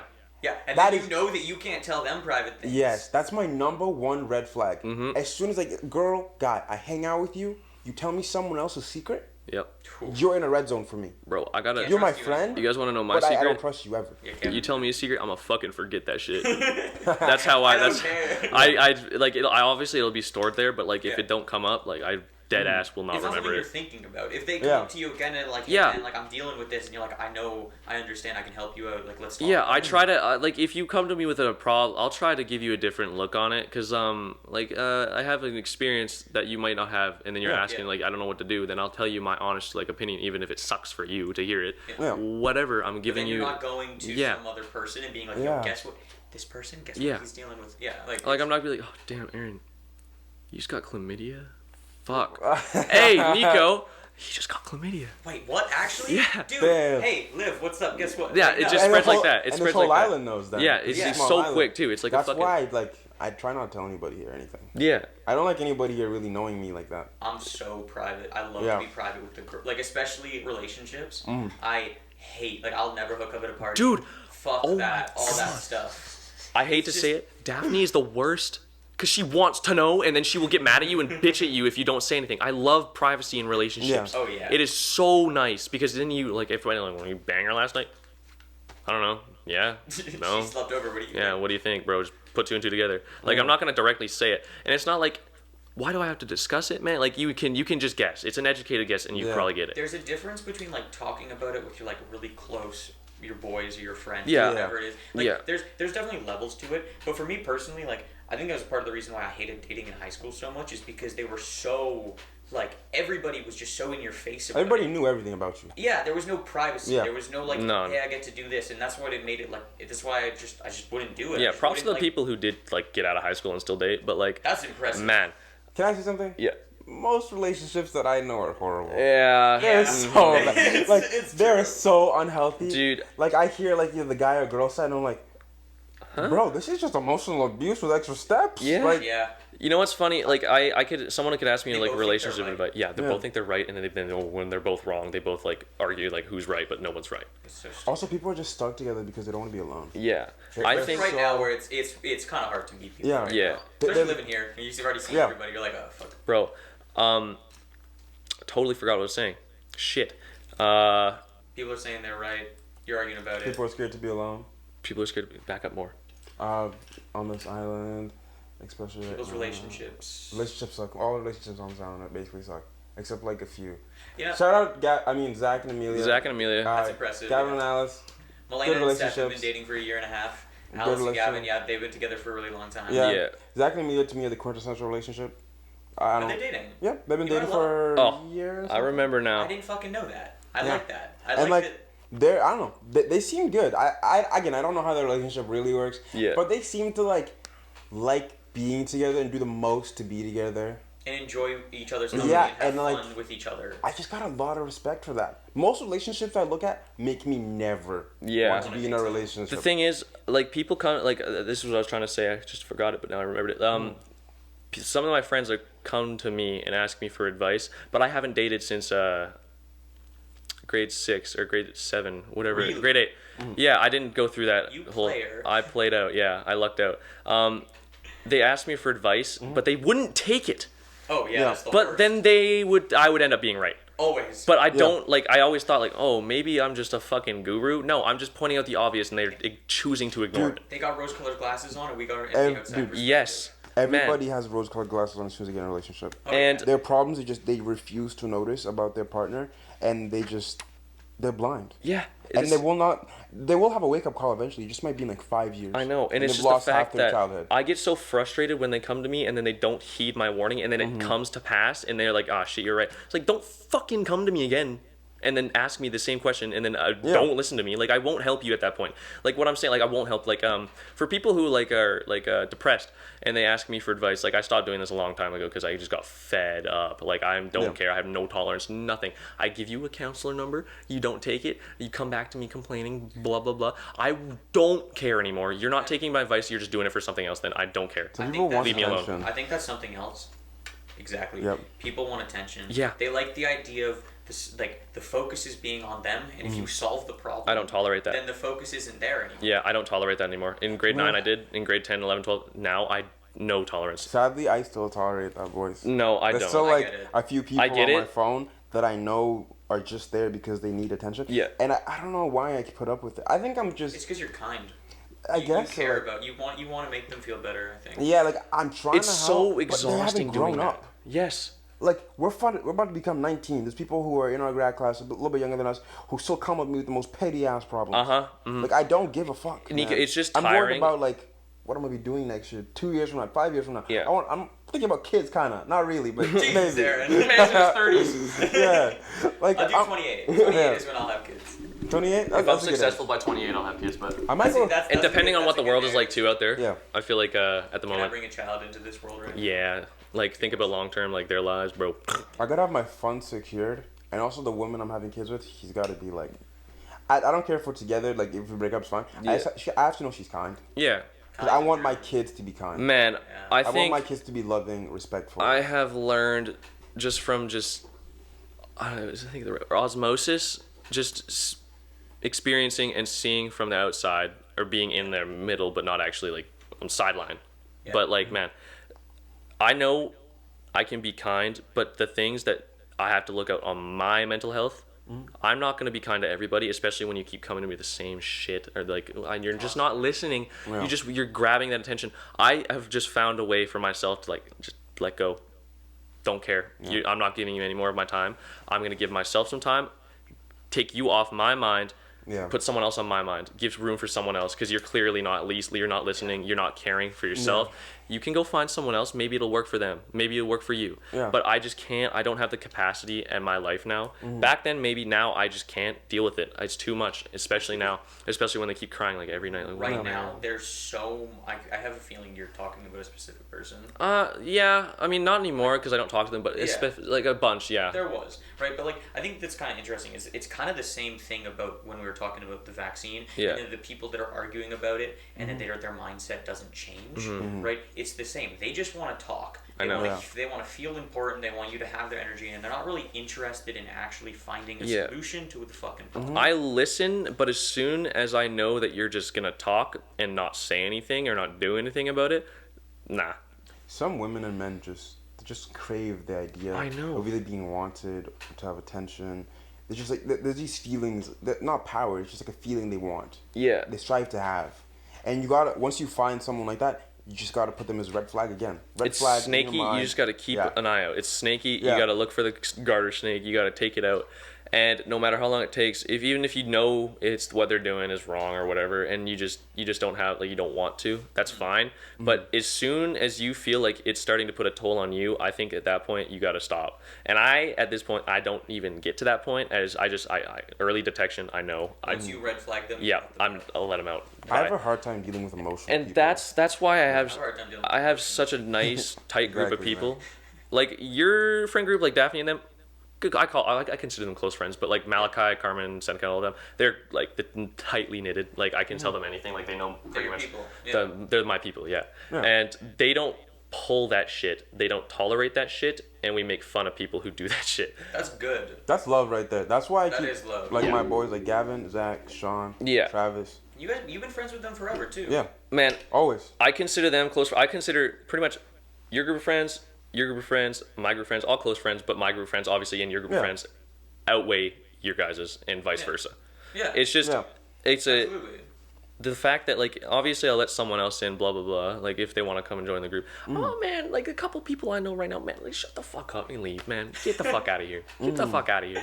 The Like, thing that I like is that you're also probably one of the only people I know that would actually say that. yeah, no, nobody has the balls to say it. It's not like I have balls, I just don't care. Sometimes I tell you to shut the fuck up, and I say I'm just joking, but I'm not really. You're not really joking. And I know. It's like, dude, shut the fuck up. Yeah, Yeah. I know I'm not joking, but like sometimes I say a joke like, "Can you please stop talking about that? You're being so fucking annoying." I'm just joking. No, I'm not joking. The only thing is, I know me being like this definitely get me in some shit now and in the future, and has in the past, but I don't care. The Just repercussions watch are who you minimal. Yeah, alien. watch who Like, I say. watch it. Now that you say that, but I'm really, like, I can definitely gauge that. Yeah. I have a gauge now. You're aware a little Yeah, more. I'm around a little people more you're around. aware. You're not And gonna tell a woman that she should be in the kitchen. no, even though she totally deserved it, and I am still standing by that day. Nobody likes her, even though, like, some of the girls were coming up to me like, "That's fair." Like, dude, she's a bitch. But I gauge it now. I want to say relate.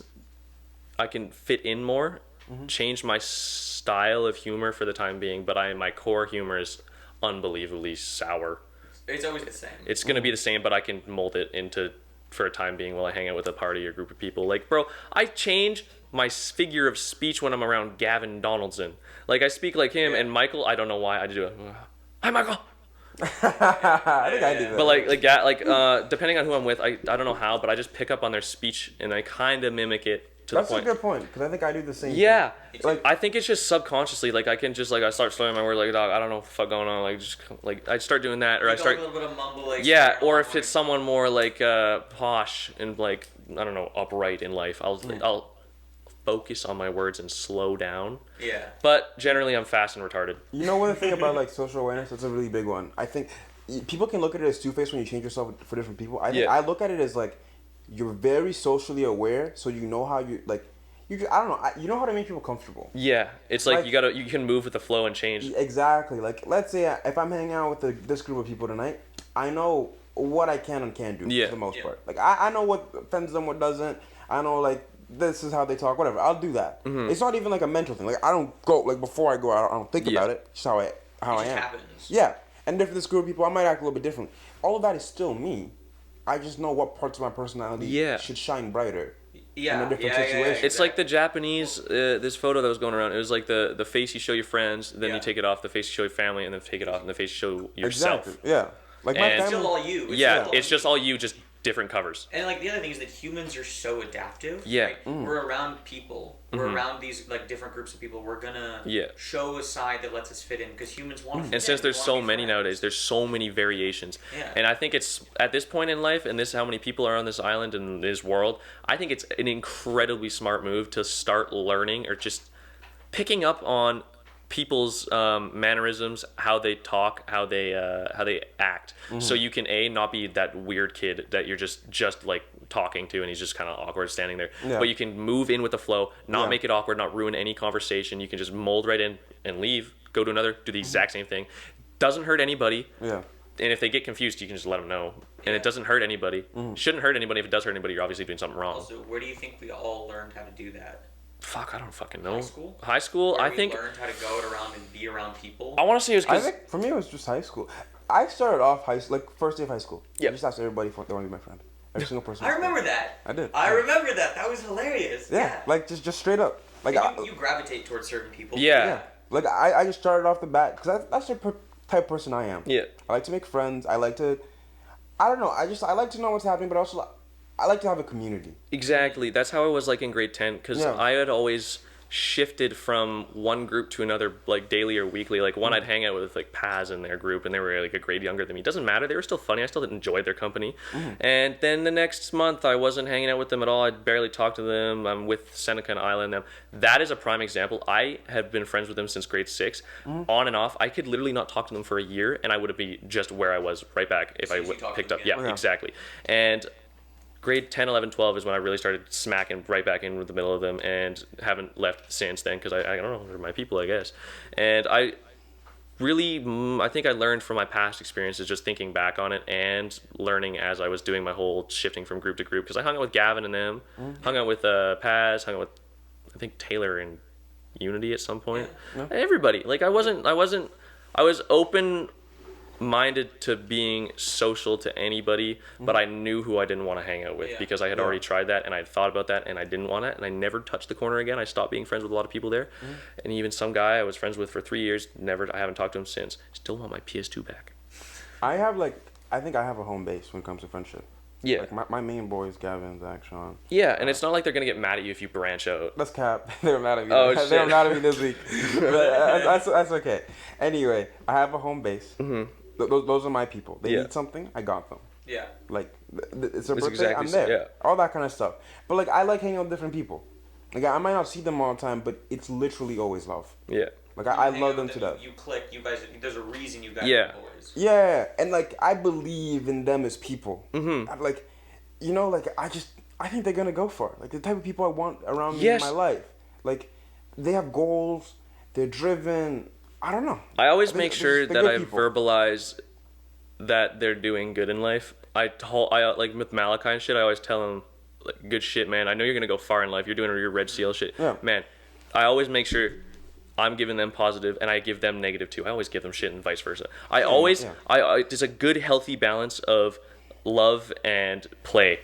Real friends are the ones that you can also, you don't have to just suck up to. You can tell them, be like, yo, bro, that's not smart. Don't do that. You're fucking stupid. And then the other way you can go, like, also, the people that you give that support to, it feels so good. I know. It feels so good to, like, give and receive love from your homies and your friends and, like, everything. Like, I try not to, like, when I say shit like Malachi, like, I'll tell him I'm proud of him. Yeah, I am.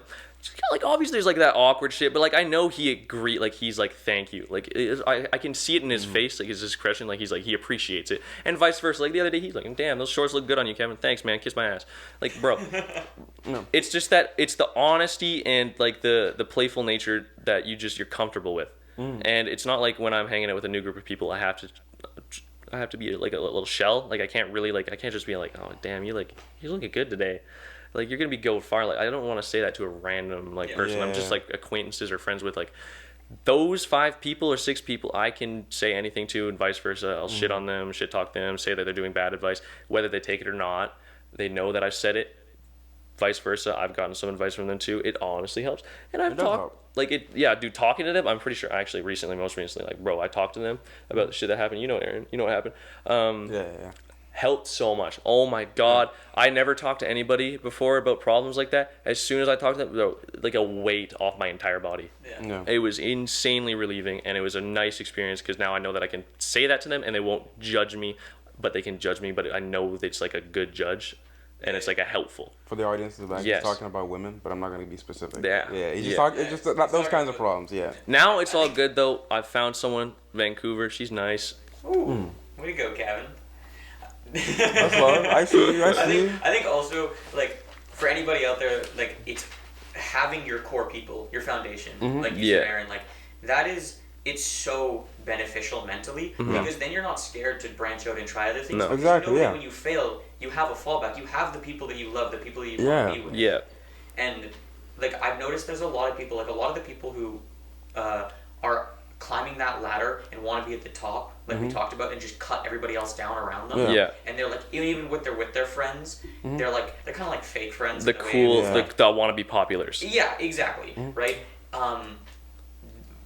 everything comes falling down. At Yes. One point. Everything comes falling down at one point, and you stand there and you feel fucking alone, like really alone. I think a good wake-up call would be when you realize high school is not your entire life, and you can't ruin your relationships like that and expect to have them after high school, because it's 4 years of your life. If you keep cutting people down that you're cool, I like you, get the fuck out of here, you're gay, I'm gonna talk shit behind your back, blah blah blah. I feel like you got someone in mind. Yeah.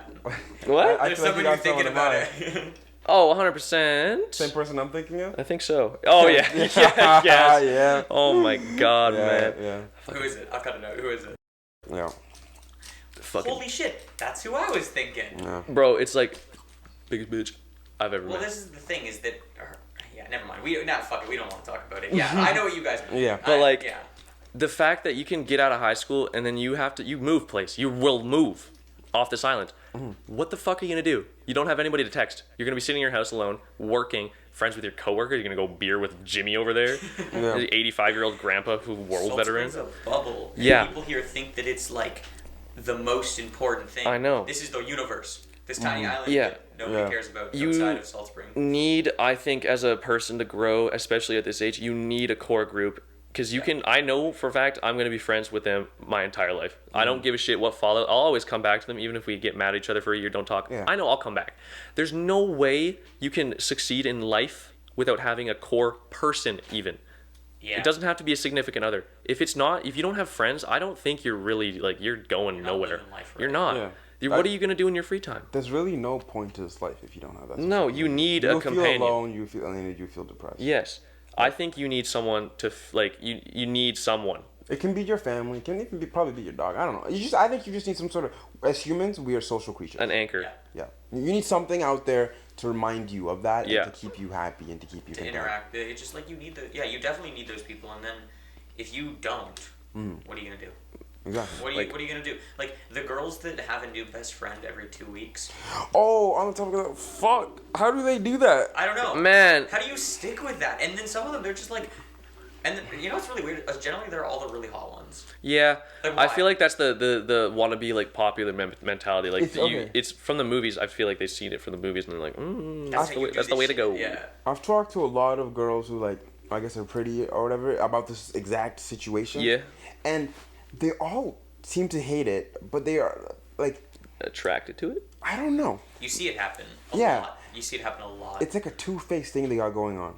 It's like they like the backstabbing. Like it's Yeah. it's like an adrenaline rush. They do it to each other too, but also it's like it just feels like it hurts them. Like it makes me like that bottom feeling where your heart sinks to the bottom. Yeah. That's how I be feeling when someone just betrays them. When I thought you guys loved each other. Yeah. Like don't do that. You loved each other. Like what's going on? It also creates Yeah. a rift for another friendship group. Because, let's say you have a falling out, but, you still want to hang out with the other guys, but they're with them. What are you going to do? You're left in the dust and vice versa. It's not healthy. It's not even worth the trouble. And personally, obviously, drama sometimes in small increments is fine.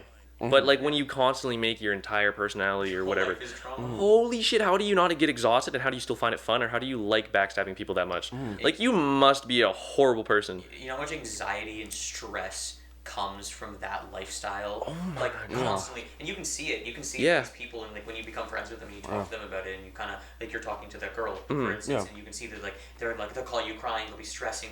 Yeah, as you get to know them better, you realize they're broken. Yeah. They're causing it. They're doing it to themselves. And I honestly don't have a solution for that. They don't stop. There's a lot of Because But, they don't wanna you listen hear- to you hear It's the same They're thing. talking to you, they don't want to listen. Yeah, you hear the same thing from them over and over again. 3 weeks go by. New person.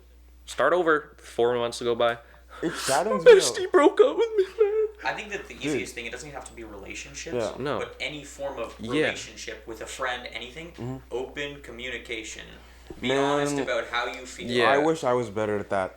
My communication is dog shit. It was so hard, Aaron. When I a few months ago, the communication was open, but I obviously kept shit hidden. But I just pushed through it, and I didn't expect the reaction I got, and it was 20 times better than what I was gonna think. Because I thought the worst, they're just gonna make fun of me or whatever, and try to crack jokes and make me feel better through jokes, Yeah. whatever. No, they gave me the truth, honest, hard, what I needed to hear, Yeah. and they laid it out on the table like a plate, like a buffet, Yeah. it was so simple. You just had to get past that like that choke in your throat, like someone's holding that back in your throat. As soon as you get past that, I felt like I can do it again anytime. Yeah, I'm always scared to do that communication thing because I hate when people know I fail. Yes. In any sort of way. Dude, It'd be that's grades, so be with a girl. Like, I hate it. I can, Any sort of failure is like, to me, that's the worst thing in the world. I'm not scared of dying. I'm scared of failing. It's so weird because I think that I agree because I hate failing, but I think something that really helped me is learning that when I failed is when I learned the most, and then when I come back and I fucking rock it and I don't fail again. That's true. That's right. But like I don't actually, I don't mind personally failing. I hate other people knowing that I failed. That's it. Is that exact emotion for me? Yeah. Like, even my close friends, I don't like when they know I fail. Like, I don't know. I don't know if it's how I grown up. Yeah. Just like the ideas of in my head. But like, I think I have an image of the person I want to be, the person I am. That's a good standard to hold. And I think if people know I fail, it ruins that image. So I don't like failing. There's a lot of versions of that. Like, for me, in that same context, like I did like 6 musical instruments over 5 years. I dropped them all, and I don't know why. Like, I could have pursued 2 of them and actually been pretty good, but I just didn't have like my motivation. Why not pick it up? Piano, I want to do that. Guitar, I want to do that. Like, in grade 3, I was fucking slaying on the ukulele. Dropped it as soon as I left Haida Gwaii. Moved to Calgary, dropped soccer. I dropped all my sports. I was a killer at soccer. And I haven't touched a ball or a team since I left 11 years ago. And the motivation, I have lacked that for 7 years. I don't have motivation to do school. I didn't have motivation to get a fucking L of my learners. Is it because you have like a lack of drive, do you think? Yeah, I mean, I want life to be easy, I think, but I don't want... Like, I want the skills, because I don't have any of those mechanical, manly, quote-unquote, skills, but I need to learn that. I just don't have the drive to want to learn that. And then when it's put in front of me, I just let it sit there, and then if it falls off, I don't care. If it just sits there and sits there and sits there and sits there and sits there, and I don't do anything with it until I do it, and then I love it, and then I hate it, or I just drop it again. I think like drive and ambition is kind of the main blocks for a lot of people in life. Dude, it is so hard for me. I don't even know why. Like, my ADHD pills, I thought that would give me the catalyst, the spark that I needed to get going. Yeah. And all it's done was make me more focused on what I'm doing, but not what I want to like branch out. Like, I want to do what I want to do, but I can't do that because I don't feel like I don't want to. Like, I just can't. I don't have the motivation. I can't find the energy to put into it. And I want to. Do you think you have something that's like draining that energy from you? Yeah. Like, do you have like there's something that's taking it away? I think it's the fact that I know as soon as I leave this island without a steady like trades job or a job that pays decent, that I have the experience with, that I can find another job is I'm gonna struggle, because I'm gonna go back to like a grocery store, and I'm gonna have to live in an apartment, and I have to actually like I'm gonna straight up live off the scraps like in my paycheck. That terrifies me. I'll live with my friends for as long as I can in a house, and as soon as I have a stable income, I'll move out. I'll find a house. I'll even move out, but I'll still visit them and shit. That also scares me. Moving far away from my like core friend group. I'm gonna try to keep coming in contact and seeing them in person. That's a big worry of mine, but it's just like I need my drive, and I don't know how to get it or ascertain like what I need. It sounds like I think in there, what you just said, there is something in there for your drive is because you're scared. You said you're scared. You're scared of being in the position where you have a crush, you're paying your hydro bill and your rent late, and you're working at a grocery store, and it's the next thing, you don't know what you're doing in life. I would say is my best piece of advice is take that fear that you have and make that your drive. So That's you're mine. like, fuck it, I'm not going to be, this image that I'm seeing, I don't want to be there. Aaron sees himself in this goal of, I'm going to get here, and this is who I want to be, and that's his drive. For you, I see this vision for myself, I don't want to be that person, so that's my drive. Okay. The fear also drives me too, man. Yeah. Like back to the kind of the failure thing, like, growing up how I grew up, I was given a chance, like 1 in a billion, to come here, to go to school here, to go to university here. If I fuck this up, why did I get adopted? In an instance, you won the lottery. Yeah. I won a life lottery, so to me, there's this fear in my head. Like, my mom was asking me the other day, Aaron, why do you always want to do so good? Why do you always want to get such good grades? Like, that kind of stuff. Because she didn't really understand, because I guess it's hard for her to understand. I couldn't really explain it, but, like, now that I'm thinking about it, it's like, I was just given a chance. I don't believe in God, but it's a gift from God. Mm-hmm. Yeah. And if I fuck this up, someone else should have had the opportunity. Yeah. I should have been left dying in a hole. That's it. You have an expectation, and you want to live up to that and surpass it. Exactly. So you don't, even if you do live up to it, and then you stop, you want to, like, you just want to make sure that you've passed it. Dude, I just Even want to if make sure when- I impact the world in a positive way, and also I make something of You want a myself. legacy? Yeah, like, I don't know. I was given a chance to be here, and Yeah. I want to make sure that everybody knows I'm here. Yeah. Yeah.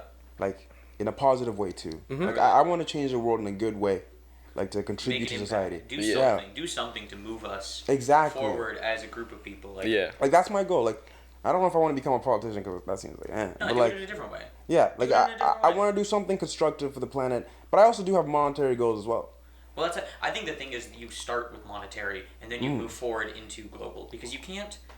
You try and help everyone, you're gonna get drained. You try and help Exactly, all these other people. yeah. it's not gonna I work. feel like you should tread lightly on that whole change the world path, because I can already attest, and this is just for a political aspect, you got to do dirty things to get high up. And if I you can know, find a yeah. way to not do a dirty thing and get high up, you, in my eyes, have succeeded more than enough. Because every politician, there is no good politician. You have to do But stupid. is being a politician high up? No.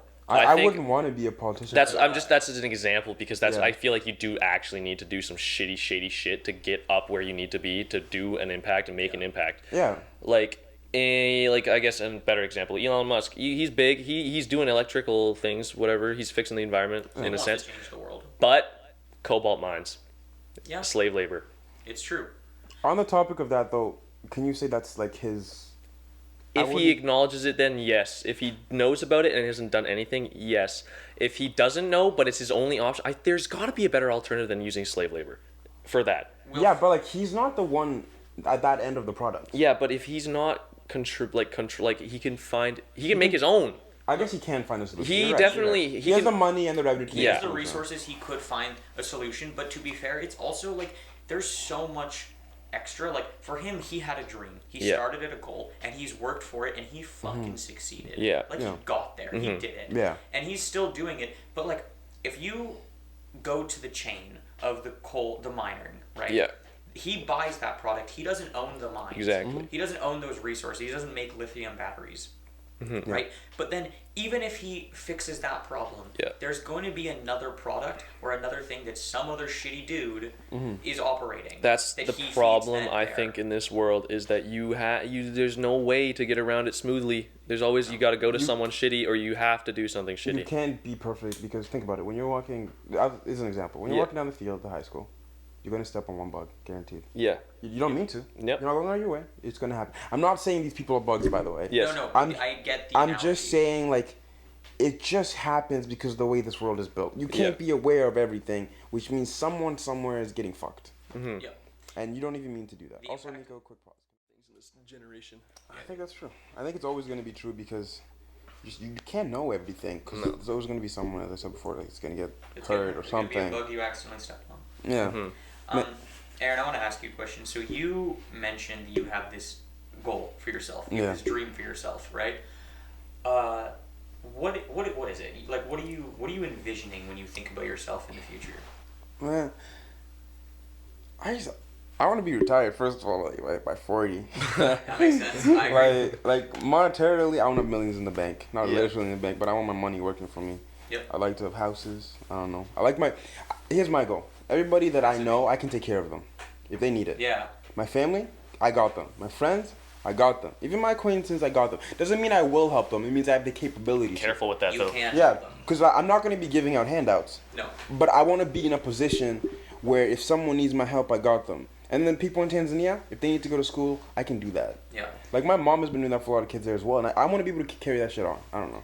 I definitely feel with that. My experience 2 years ago kind of set a path for what I want to be doing, and watching my dad do it, I want to hit those goals on a larger scale. Yeah. Right? Yeah. Because like you see that and you like, man, for me, the person that I became or like learned or changed when I went there and I saw everything that I did, like it's nowhere near the same as you because you grew up there. Yeah. And I, in the back of my mind, I always knew I was going home. But holy fuck, we are so blessed. You say you won the lottery. You won the lottery coming here. Yeah. I won the lottery being born here. Yeah. Like, it's insane. It's insane. The fact that somebody tried to sell me their daughter. I was about for to say, 2 didn't cows and a chicken. Like, and I got proposed to, and they just. Sheesh, that's a deal. Yeah, I know. But actually, though, like, it's fucking insane. And we live here, and we complain about. It doesn't even matter. That's why it's first world problems. I think it definitely doing that, going to like those down bad countries, really puts a perspective on your own life. Yeah. And those people who just go there for the shits and gigs and to take pictures of zebras. Give me that Instagram video. Get the fuck. I mean, come on, man. Like, I think going to a rural part, like, and what my sister did, she went to Mexico and built schools. That's awesome. I think doing that definitely builds character. Definitely a necessary life perspective building. Yeah. Mentality wise, you need that. I mean, it changes you sleeping on straw. It changes you seeing a kid who's so scrawny that they can't can't pick up a bucket of water. Like they just can't, and they do it. And fuck, the society there between men and women. Yeah, I bet that's women in Africa are fucking slaves. But like, essentially, yeah, no, 100%, because a man can go and have sex with a girl, have kids with that girl, leave them so that the mom takes That's what care my dad of them, did. then go get another wife. Wasn't You there? talking about my dad right now? Yeah. A little story, like with my dad and mom. My mom was like probably like 16. My dad was like maybe 20, probably not even. Yeah. Anyway, they were not married. My dad likes to get his dick wet. Anyway, he had sex with her. Obviously, I was conceived, but since they weren't married, she wasn't really allowed to keep me. Oh. That was the culture. Yep. The culture is if you're not married, it's illegal, basically. Wow. It's not, like, at least in, like, the part of Tanzania that I grew up in, that was just how it was. So what happened was I was 3 months old. My mom just had to leave me to die. She left me in a field in the heat. That's it. Wow. And then... You were like fully... Yeah, like, it was just, like, she didn't, like, purposely, like, put a knife in my neck, but the intention was I wouldn't be alive that next morning. Yeah. My grandma found me, luckily, and I was able to live some sort of semblance of a normal childhood. But my dad was still just always in and out. He never had any responsibility with me. The man would take me to the bar with him as a play date. He'd hand me a beer or a cigarette to make me shut the fuck up. When you were 5 years old? Yeah, like when I was that young. And then Wow. he would have disagreements with people about how to parent me too. Like, he was a violent man. If, like, you give him a liquor and then, like, let's say my uncle was like, you can't raise your son like that. My dad would just beat him up. Like, he's a younger brother, but he's a... I don't know. He's just the type of person that he Yeah, that type of culture, I don't know. It does change you, I think, just being in it and then... Yeah, that definitely puts your problems being here in perspective to theirs. Yeah, I have no problems here. Yeah. Everything I have here is nothing. You should... So easy. I think growing up there, probably, for this point, like 40% of your life, definitely no complaints here. Literally, even if, like, obviously... you complain here and there, but like my biggest nothing. complaint of the week, she didn't text me back after like 5 just minutes. Like who cares? Yeah, like the fact that just puts in perspective, like, holy shit, man, we got it so good. So good. And the type of person that you become because you learned and you experienced that shit, like, man, this is the first time we've ever hung out. Yeah. And I've really fucking vibed with you. Like I fuck with you too, Nico. You're not just fake. You clearly have learned and lived real stuff. And the reason that you two click so well, like... Cavin's a real person. Like, I say this 100 times over. Yeah. Out of most people I know on this island, Cavin's one of the few people I always want to keep around me. Let's go. 20 years from now, let's go. I would like to talk to Kevin. Let's fucking I would like... I would like to know where Kevin is. Like, I'm interested in that. Most people, I don't care. If 50 years from now, I'm still interested. Let's fucking Because Kevin's a cool person that you want around you. Yeah. Zach and I both say this, man. Really? Yeah. Zach, let's go. Like, we both say you're one of the realest people we know, and we would love to keep you around. I want to make out with Zach. You sure? No, but like, you're just honest, Kevin. No, You're honest if you... to God, man. If you get past, like, when you first see me, you get past, like, the the apparent bluntness, sorry, I feel like people would enjoy my company a lot more, but nobody gives me that chance. I think, Kevin, if you were just a little bit more careful about how you did it, I think you would be very much loved. Like, it's like, But man, I love Dude, I love the type of person you bring out. I like the way that you talk. I think if anything, it might be that the people that you decide to be honest with are too sensitive. Yeah. Yeah. And I handle honesty. can't handle sensitive people, So man. then why do you even care? Yeah. Yeah, Like, like- I don't. there's some people, Kevin, you just might have to just like Yeah. let them go. Like, just be okay with them existing. Yeah. Because that's all they're gonna do for the world. Because to be fair, I'm not gonna remember half the fuckers in high school like 25 years from now. Like if I look at my yearbook, oh yeah, I remember that bitch. Dude, that guy. Yeah, like I'm not gonna remember. Like, What bro, he's up to. I'm sticking with the people that I like and that stick with me, bro. Yeah. Just keep in touch. That's all it needs. Exactly. Well, they got your back. You got their back. Yeah. Like life is easy then. Yeah, they know how I am. They know I'm not actually an actual like a dumbass. Yeah, Like a Kevin, dick. like literally whatever you need in your life, I got you. If Cool. I can, Give me 100 bands right now. I can't do that. One But like, Bitcoin. if I'm older, I could maybe do that. I'm just saying, like, if you need, I don't know, if you want to hang out, you want to go to Mexico, that's Yeah, shit, okay. You And guys got there any you go. plans for travel? Hell fucking yeah, I do. That's the only reason I'm working right now is to travel. You Right wanna go now, I do someplace? not, sadly, because I know I'm just gonna be in school for the next few years. I'm just trying to get this shit done. So I can get I a job. think one of the reasons also I'm putting off What do you- doing all my shit because I want to travel, and I know I Yeah. won't be able to do that when I'm older. How much have you traveled? Just to Mexico once, Okay. Cabo San Lucas. But yeah, so you haven't like really gone. No, to and I need experience to. the world. It's just I think that's also a key part when I was saying like I don't have any drive. That's pulling me back because I know as soon as I get more responsibilities as an adult, traveling is not going to be an option, and I have to limit myself. You're 100% Right right. now, I have complete control on what I want to do, where I want to go, as obviously COVID a can't. little limiting. But within 2 years, I just need to wait. I just need to wait, and that's what I'm waiting for. Is as soon as I can go, I'm going, and then I just get that out of my system, and I'm skyrocketing, doing something else. I just really need to. I want to experience other cultures and I guess worlds in that sense because I know if I go cross country, I have an entire family over there that I have never met, Yeah. and I can meet them, learn from them, go to another place, go to Germany, learn shit there. So many experiences that I don't know, probably won't never know, but I'm gonna go and I'm gonna come back here and I'm gonna grind. Dude, that gets me excited to meet you in 20 years. Bro, I'm gonna. Because that's gonna be. It's gonna be so cool. Also, to don't see get how caught you up in that change. grind though. No, I don't want to get. That's what I'm a lot trying of to people get. just like work and go home. Yeah, that's. You're too good for that, man. I'm not trying to burn myself out. Yeah. I'm gonna try to just work country grocer. I'm gonna go on leave, or I'm just gonna quit. I'm gonna travel for as long as I can. I'm gonna budget the shit out of it. I'm gonna go past a year. I'm gonna leave for a year. I'm gonna come back. I'm gonna see what I like to do, and if I like a trades, if I'm good with my hands in some way, man, I'll pursue it. If I get good money, I'll get good money. I'll get a good house, get a good car. Bro, I'll settle down somewhere. Don't care where. It just has to be on the coast. You're gonna find what you love on that trip. You're not gonna come back to Salt Spring and find what you love. You're You gonna might end up moving there, man. A lot Yeah. of people do. I can actually, since my dad's French, I can technically, it'll take a while since I'm 19 now. 19, yeah. I can get my EU citizenship and work in any of those That's countries. sick. I would do that if I was you. I don't know. Yeah.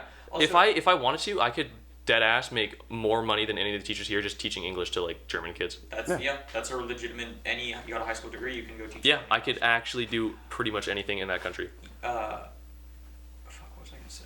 I got nothing. Go, Aaron. You got something? Yeah, that's a cool idea though. Like to actually go there, teach English. My mom was talking about this, and a cool place I've always wanted to go is Japan. And I feel like they always offer. I don't know if you're interested in going to Asia, Mm-hmm. dude. Just not China. I think Japan and like those Southeast Asia countries like Yeah. Thailand, Malaysia, That's my number 4, Thailand.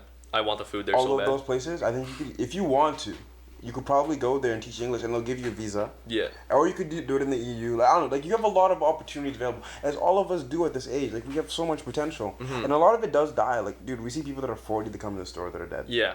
Like, Yeah. They died when they were 30. They Everybody, just- I think there's a mix between like not knowing what to do because there's either so much to do or you don't realize there's so much to do. I think the trick of that is just do something. Yes. Dude, there's too much to do. Yeah. Like, okay, life Yeah. is short, Yeah. but it's not fucking short. We have so Yeah. much time to do things, and if you're always doing things, then you'll just experience. If it. I were to plan my life out like I've been thinking about, I want to just get like as many skills as I can, like woodwork, metal, anything, like just like the basics, so I can, I don't know, make a hobby out of it, have the skill, and know that I can do that.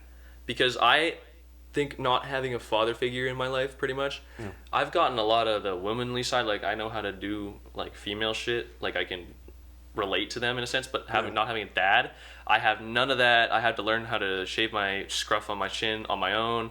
I had to learn how to mow the lawn at my grandma's house after my grandpa passed. I just, the shit your father might teach you that I have to learn on my own. And I think that is part of the reason why I need to power through and get a trades job, work like a man. Because my uncle, he's got his own motherfucking business that reached over $1 million. Dude, he's skyrocketing. It's just a transport. He just drives. That's it. And I just want to, I want to make my mark in my own mind. Yeah. In that sense. You're 100% capable of that. I think the biggest thing is belief. Yeah. A lot of people don't believe in themselves, they don't have confidence. People sometimes say I'm overconfident, but fuck it. I'd rather be overconfident than underconfident. Yeah. Because, like, fuck yeah. you want to, I don't know, you just want to believe in yourself. But if you don't believe in yourself, what are you doing? Yeah. You're you. Yeah. Like, right? Like, back yourself up. You're your number one supporter. Some people don't realize that. Yeah. You're the only person you sleep with, really, at the end of the night. You're the only one in your head. So if you're not doing reaffirming thoughts, it's not going to work. Absolutely. And then if you decide that, like, you're sitting there and you have this idea and you don't stick with it, you don't stick with your goals. Right? Like, I don't know. I just feel like I'm going to get bored of a job and I just need to move a job. Like, I need to learn things quickly. Like, I get bored of shit. Repetition, my enemy. I hate the mundaneness of everyday work life so much. Getting up at 9, going to work at 12, coming back home at 8, 5 days a week, 2 days a week, my weekend, do nothing, maybe go out once. So mundane. I get sick of it. And if I can find a balance between working and a job I like or just many other skills I can acquire just by learning, finding we're hands-on, landscaping, and balancing that out, having a 3-day weekend minimum, max, I don't care. Bro, I'll be happy. Doing things is the best way to learn. I think hands-on experience is the best experience no matter how shit you are at it. You will always get better 100%. as long as you stick to it. Because you're doing it. Yes, if I know fuck all about how like to put a boat together or something and I just learn, watch, and I just have a mentor watching by my side until I know what the fuck I'm doing. Bro, anybody, even like some person with like an IQ of 2 can do it. Yeah.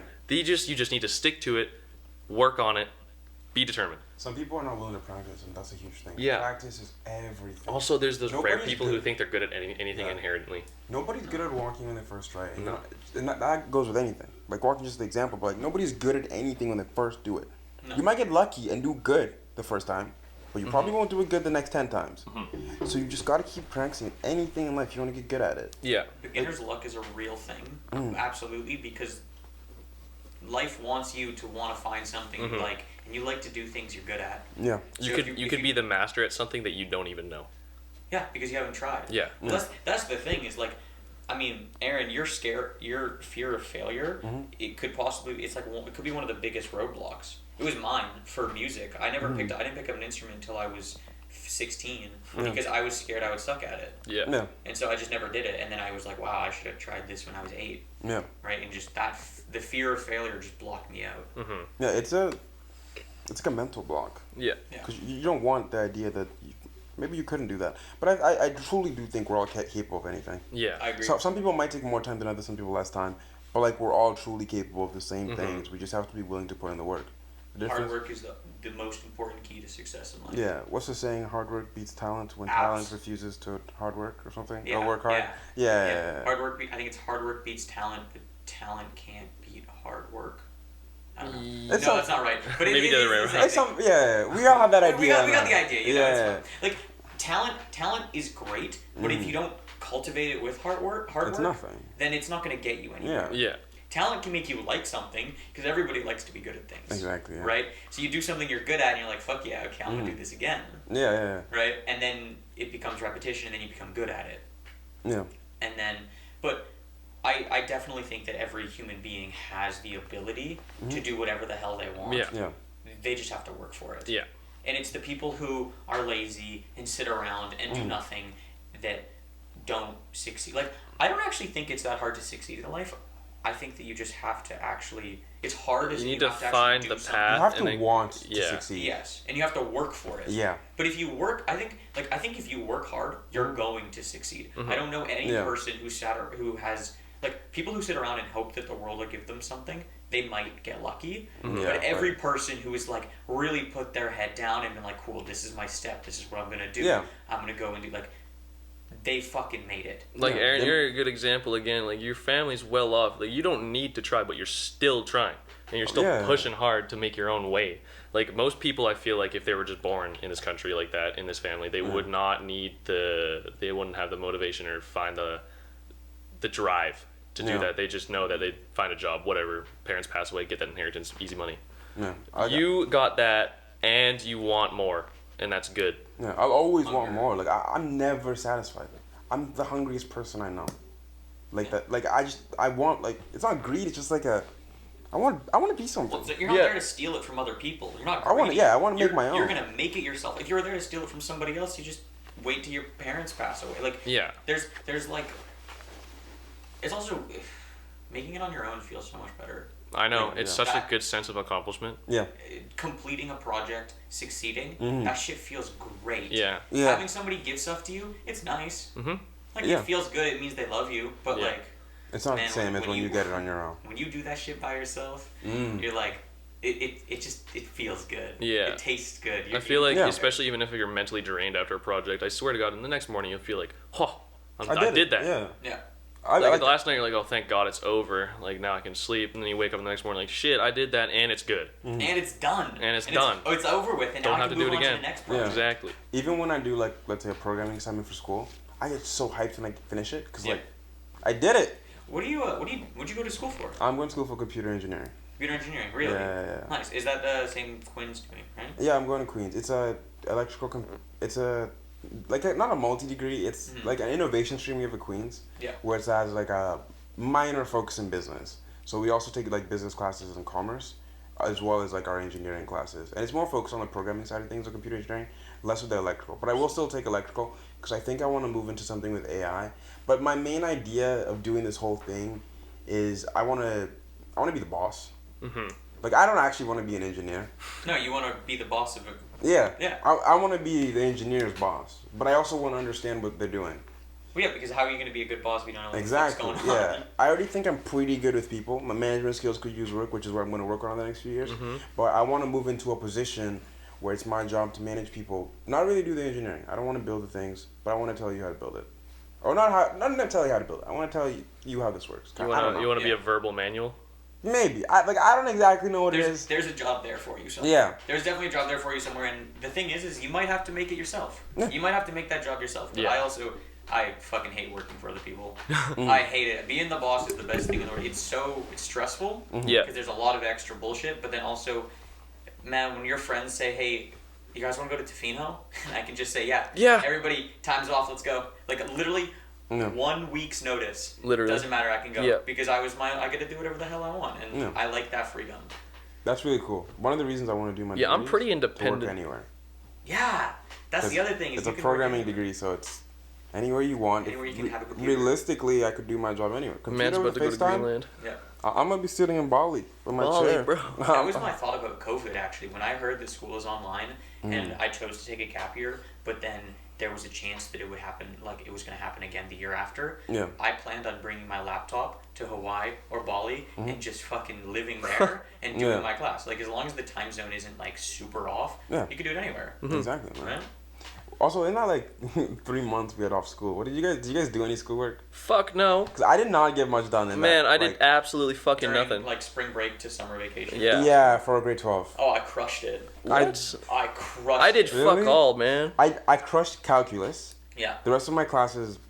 I had 4 grade 12 academic. No, I had 3 grade 12 academics and 4 because Spanish 12. Yeah. So I had Spanish 12, Law 12, Bio 12, and Physics 12. Jesus so Christ. my entire second semester of grade 12 was like head down, go, and then once it switched to online, I was like during school, my days were get up, go to the gym, go to school, play soccer after school or rowing, come home, do homework until 10 o'clock, go to bed, reset. Yeah. As soon as, and I never really learned, a lot of my education that I got was self-taught at school. Same, Like, I didn't learn a lot of stuff in class. So as soon as it was online, my days were so much more free because Yeah. I could just like pull up my computer.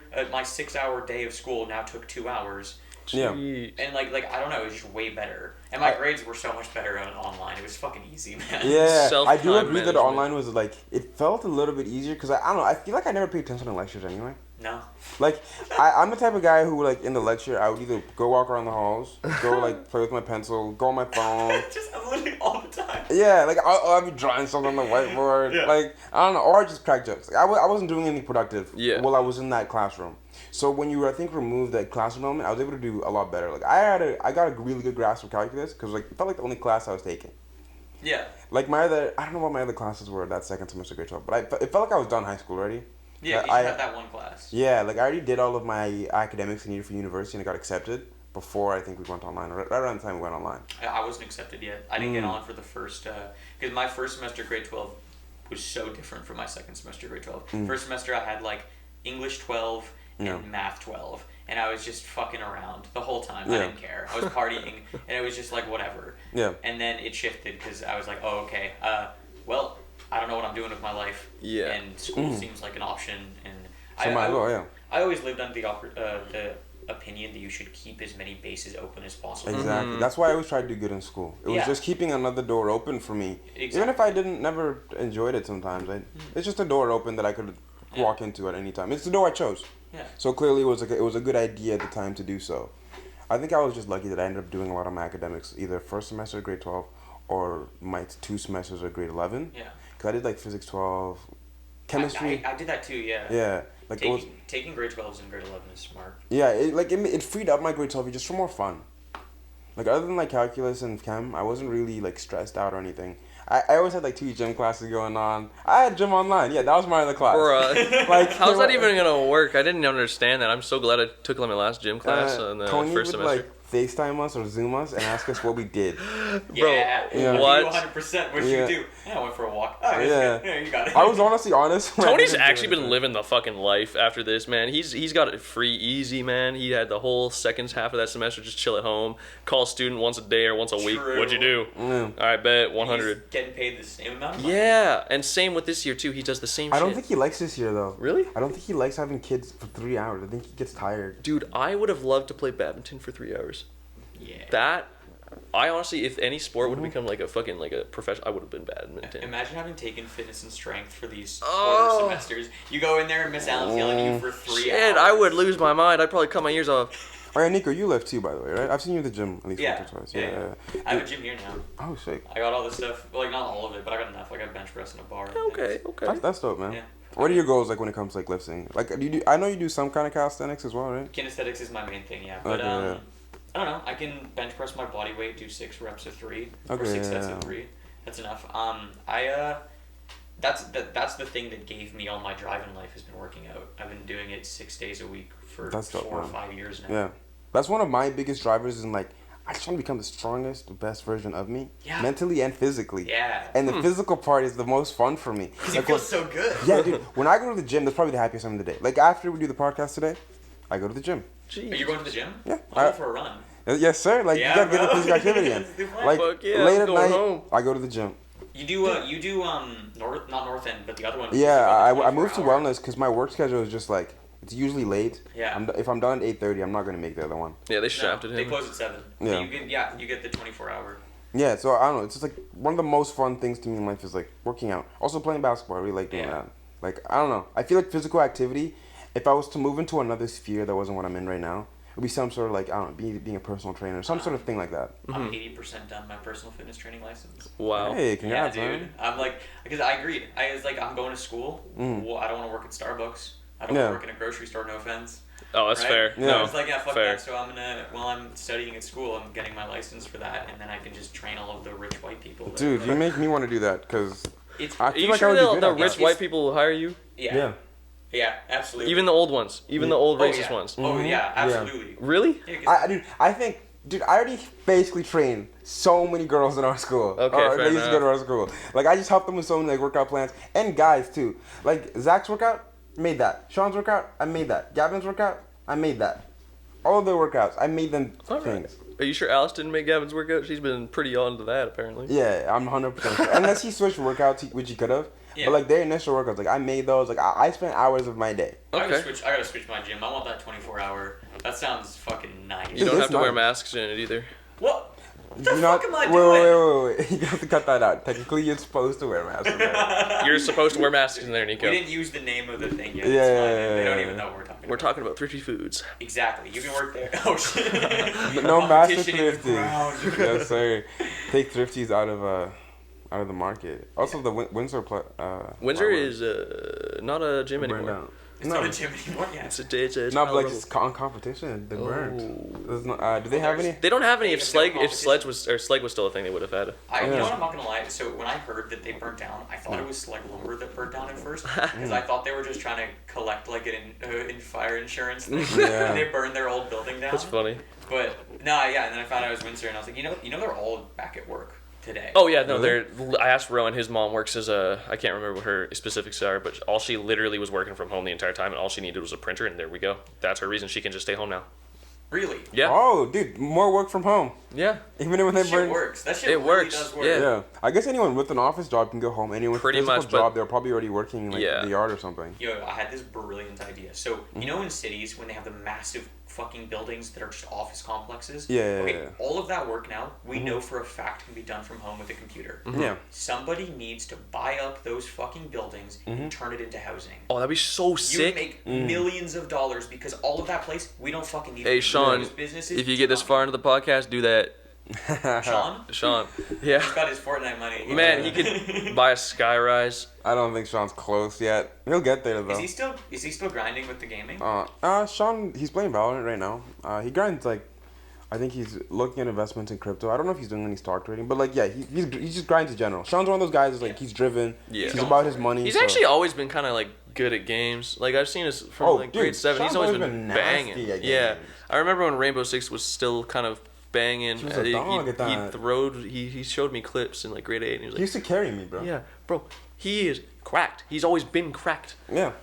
Like when we used to play when I was in grade 10, grade 11. Yeah. I used to be really good at Fortnite, so everybody know that. All right, all right. Season 4 at a 40% solo win rate. Jesus Ooh. Christ. I was just saying, Damn. like if I got in a game and I lost, I was confused. What the fuck just happened? Yeah. Hey man, 40%'s a fail actually. Yeah. Like, but Sean, anyway, I was good, but like he was on another level. Yeah. Like he was just so Well, he won nasty. tournaments. He Yeah. got signed and shit. Like he went to PAX West, and then after that, it just kind of blew up. I remember he had that quote. Do you remember the quote he had? Code Sean? No, the quote, like at PAX West. It was Oh like shit, he had a quote at PAX West? Yeah, it was. I don't know. It's funny. I just remember everyone was talking about it. It was like it was kind of relatively big. Fuck, I think I heard of that. It was like on a Fortnite You know, page. you know what I fucked with? Oh, yeah. I don't remember it, but I remember the interview. Yeah. the thing I The ball like, just kept rolling.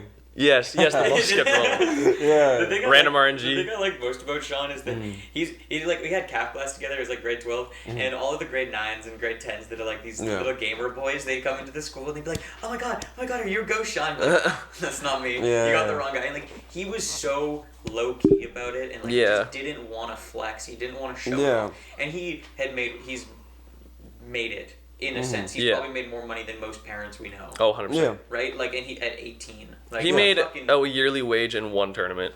yeah. 53K and 900, I think. And he's possibly like I haven't hung out with him too much, but he's really fucking nice. Dude, he's funny. He roasts the shit out of you, but it's all good. yeah, but he's Sean's humor is like one of those where like it's kind of like yours a little bit. You have to know it. Yeah. Or you're gonna get offended. Yeah. Like I've seen people get offended, and I was laughing my ass off. I've even gotten offended because he'll like roast you or like say something like make you notice something like Yeah. Yo, what? You just shit yourself? Dude, yeah, no. He'd always do the like the hand thing, like you just like you did something like this, Yeah. and then he'd look at point at you, and he'd say something, and then he'd either get offended, or he'd laugh, and then Yeah. he'd do his fucking like. Yeah. You guys are his friends. Like I wanna ask because somebody told me I think it might have been it doesn't matter what his name is, but he said that like people shit on Sean for having made it and made money. Oh yeah, 100%. Those are the angry, jealous people. I've heard it. Really? Yeah. Man, fuck those guys. I hope to God they wouldn't do that around me because I'm about that action for Sean. Aaron, I know my friends, like- I don't get it, Shirts man. You're shitting Yeah. on a guy for being more successful than you. I don't get Yeah, it. all y'all are broke if you tons shit of, on that's him. the thing. At our grad camp, I'm not gonna say name. Some kid called Sean a faggot. Like, I was too not there to help. He was probably fucking Graham or Darcy. I don't know. Kick his ass. Aaron kick his It was ass. both of them. Yo. That's just so disrespectful. Fucking hate those guys. No one likes them, man. Like, I just don't.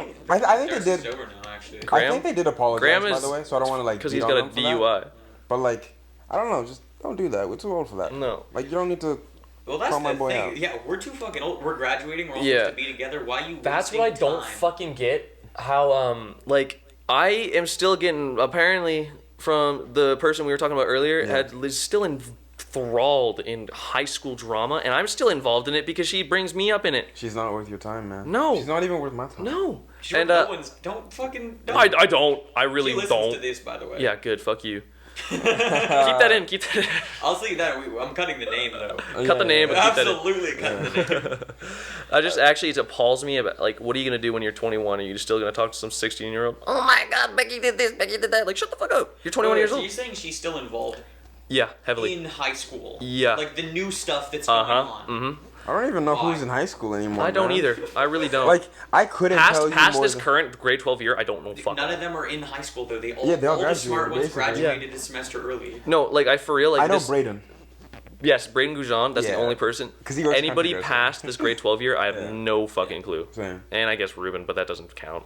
Everyone knows Ruben. Yeah. Yeah. It's too hard. It's too tall. Too- not too to tall notice. not Too hard. He's too hard. There's an instance where I had to actually tell her to keep her name out of my mouth because she kept on speaking to me Wait, in the Kevin, high school. Just so you know, man, if you keep talking as much as I can edit it, she'll know who you're talking about Oh. personally. Suck my nuts. Okay, he doesn't care. I feel like shitting on Sean for playing Yeah. like video games is kind of like shitting on Ruben for being good at basketball. Yeah. It's like what? Why? Fucking go out and play. Bro. Get better yourself. Literally. Don't waste your goddamn time. Like, I personally never enjoyed Fortnite. I played with Gavin all the time when I first bought my PlayStation 4, and, like, we never won. Over the you guys were Never dog. won. 3 months, You guys we were did dog. not win a single game. I remember I used to play with you guys a few times, and I would be like, "Yo, you guys have your controls in your hands, right?" Yeah. I was like, "I'm a second." I didn't build. Yeah. I let Gavin and Aaron do the building. I swear to God, they were playing Call of Duty. Yeah. Fortnite. Dude, I was on the ground looking up the entire Yeah. time. And then I think I just stopped playing Fortnite as soon as I pre-ordered a couple games. I had to wait for them to come out. As soon as those came out, I stopped playing Fortnite. I haven't downloaded it since then. Yeah. But, like, I never got into it, never liked it. Still props to Sean for, like, A hot take. banking. I think that Xbox and PS4 games are fucking boring. Okay, Red Dead 2's not bad. Like, no, like hot. Like for me personally, I don't know. I was just about to say something similar that I have a hard time gaming anymore in general. I don't. I got given an Xbox. I use it to play Spotify. I use it for music. Yeah. I get it. I understand that a lot of people like it, and I get that it can be fun Yeah. and it's a hobby. Yeah. And that's fine for me. But like for me, when I see like someone from Assassin's Creed doing like some flips on a rooftop, all I want to do is Just do that shit myself. Yeah. Yeah. Like I'm like, yo, why are you doing that? Like, let's go free running. Like I love that. That shit's fun to me. I think I'm coming to the point where I'm just getting bored of games too. But I have a few friends that I just play with. I've been playing with them for like years. And one lives in Van, and when the other lives in San Diego. That's the guy that got the COVID. I don't have anything like to talk to them about afterwards. Or I usually speak to them on the games too, and I've been playing with them years. I still keep and play with them. I enjoy it, but like there's no like game that's really brought me in that I want to play on the daily now. So I mostly just either watch Netflix on my PS4 now, or when they want to play, I play, and then I go back to like sleeping. There's like no love there for me anymore. When I was in grade 7, I went through like a heavy gamer phase. Yeah. I would come home. I had that exact same Xbox. I would come home. I would boost up my Xbox. Me, my friend Giovanni, and my friend Doug. They're from the States. We would just play all fucking night. Basically, my entirety of like my grade 7 year. It was just like my favorite thing to do. Yeah. And then I don't know. I really, as I got into high school, grade 8, I kind of just fell out of love with it. I felt like I burnt myself out very early. And now I've gone to the point of where like the only game I really play is 2K because I like basketball enough to be able to play basketball. It's like raining or something. Yeah. I'll play it on my Xbox. That's about it. I'm not shitting on gaming. Like, Yeah. I get it. I know a lot of people enjoy it. Yeah. It's just like, for me, I don't know. It's just not my thing, you know? It's whatever. It's, Yeah, you know, exactly. I get like it. Yeah, that it's not quick- everybody's thing. I mean, and it's a little frustrating because every guy I want to be friends with, they're all like, every once in a while, they're like, bro, let's hop in, let's play. And I'm like, dude, I fucking don't want to. I'm not even gonna lie. I think the only reason I'm still playing like Call of Duty and shit is because I know I'm good at it. And like the only if I wasn't good, or if like I just fell out of touch with the game, I swear to God, I probably would never touch it again. Like the only thing is clinging is that I know I'm good. Yeah, you and Zach are really good. I played with you guys a little bit. I'm better now. Really? I'm so much better now. Sheesh. I Like, used to be okay, but like I don't know. If I got a PC, I'm sure I could probably get where Sean is in I don't a know about in a that. different game. Okay.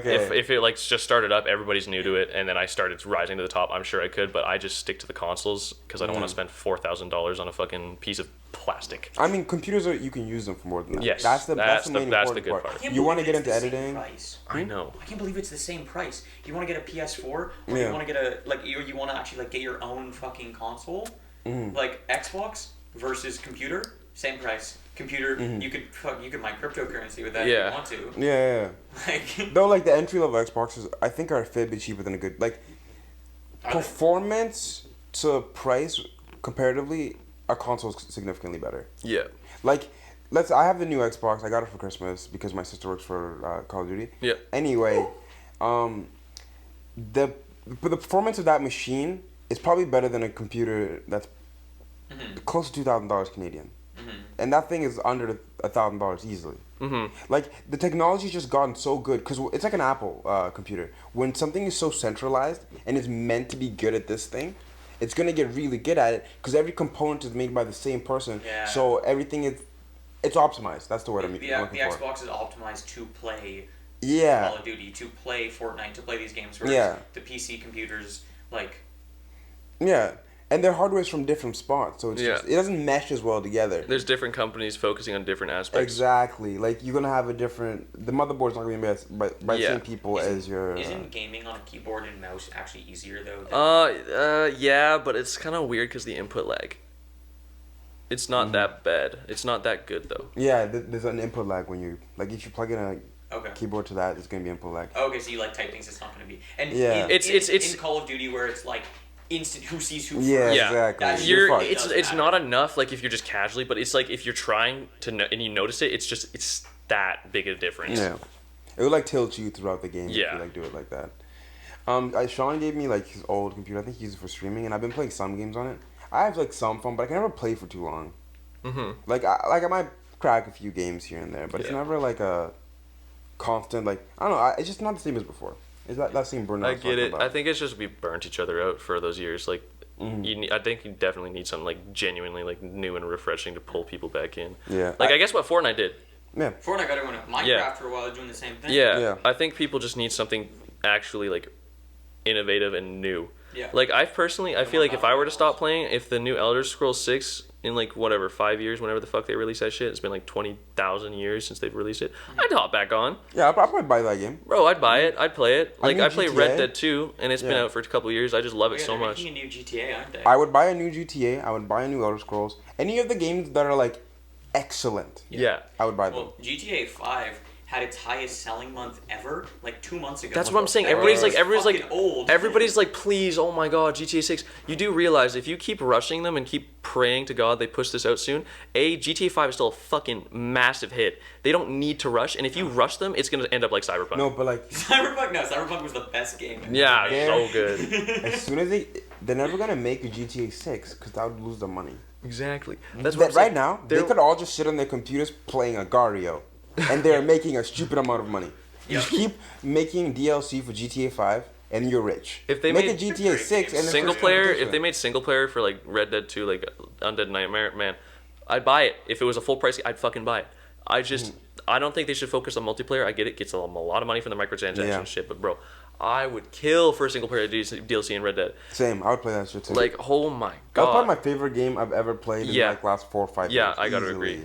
Have you Nico, played Red you're Dead before? What game? Red Dead 2? Redemption 2. No. Oh my. Amazing game. Is it? Narratively, Like, it's one of fucking the incredible. only games that's gotten me back into like the idea of gaming where like I would finish school. I think it came out in grade 11. Yeah, grade 11, I 2018. finished school grade 11. First thing I want to do, play Red Dead. You want to play? Okay. Yeah, It's a like, 60-hour type of Like game. that, campaign. like you just fucking love something. And Yeah. you're finishing your school, you're working. You're like, this is all I want to do. Nico, It's I like took a masterpiece. 3 days off work and I finished it in 3 days. And it's a 60-hour campaign. Yeah, And then I dude. replayed it. I'm on my 3rd playthrough and I've been playing on it for like That good. a year Okay, and a I'll half. check it out. Man, Red Dead. it Yeah, looks Red Dead beautiful. Redemption It looks too. beautiful. The narrative is impressive. It's like a movie for 60 hours. Yeah. Where you make the decisions. And Nice. the world influences you. Like if you help someone, you might see them in the future, and it also gains you like honor, and that changes the ending of the story. The storyline changes. Yeah. It's like Detroit Becomes Human. Exactly, but the thing is, better. you can't just go back. If you do it, you can do it two ways, and it happens, and then it affects you in some situation in the game.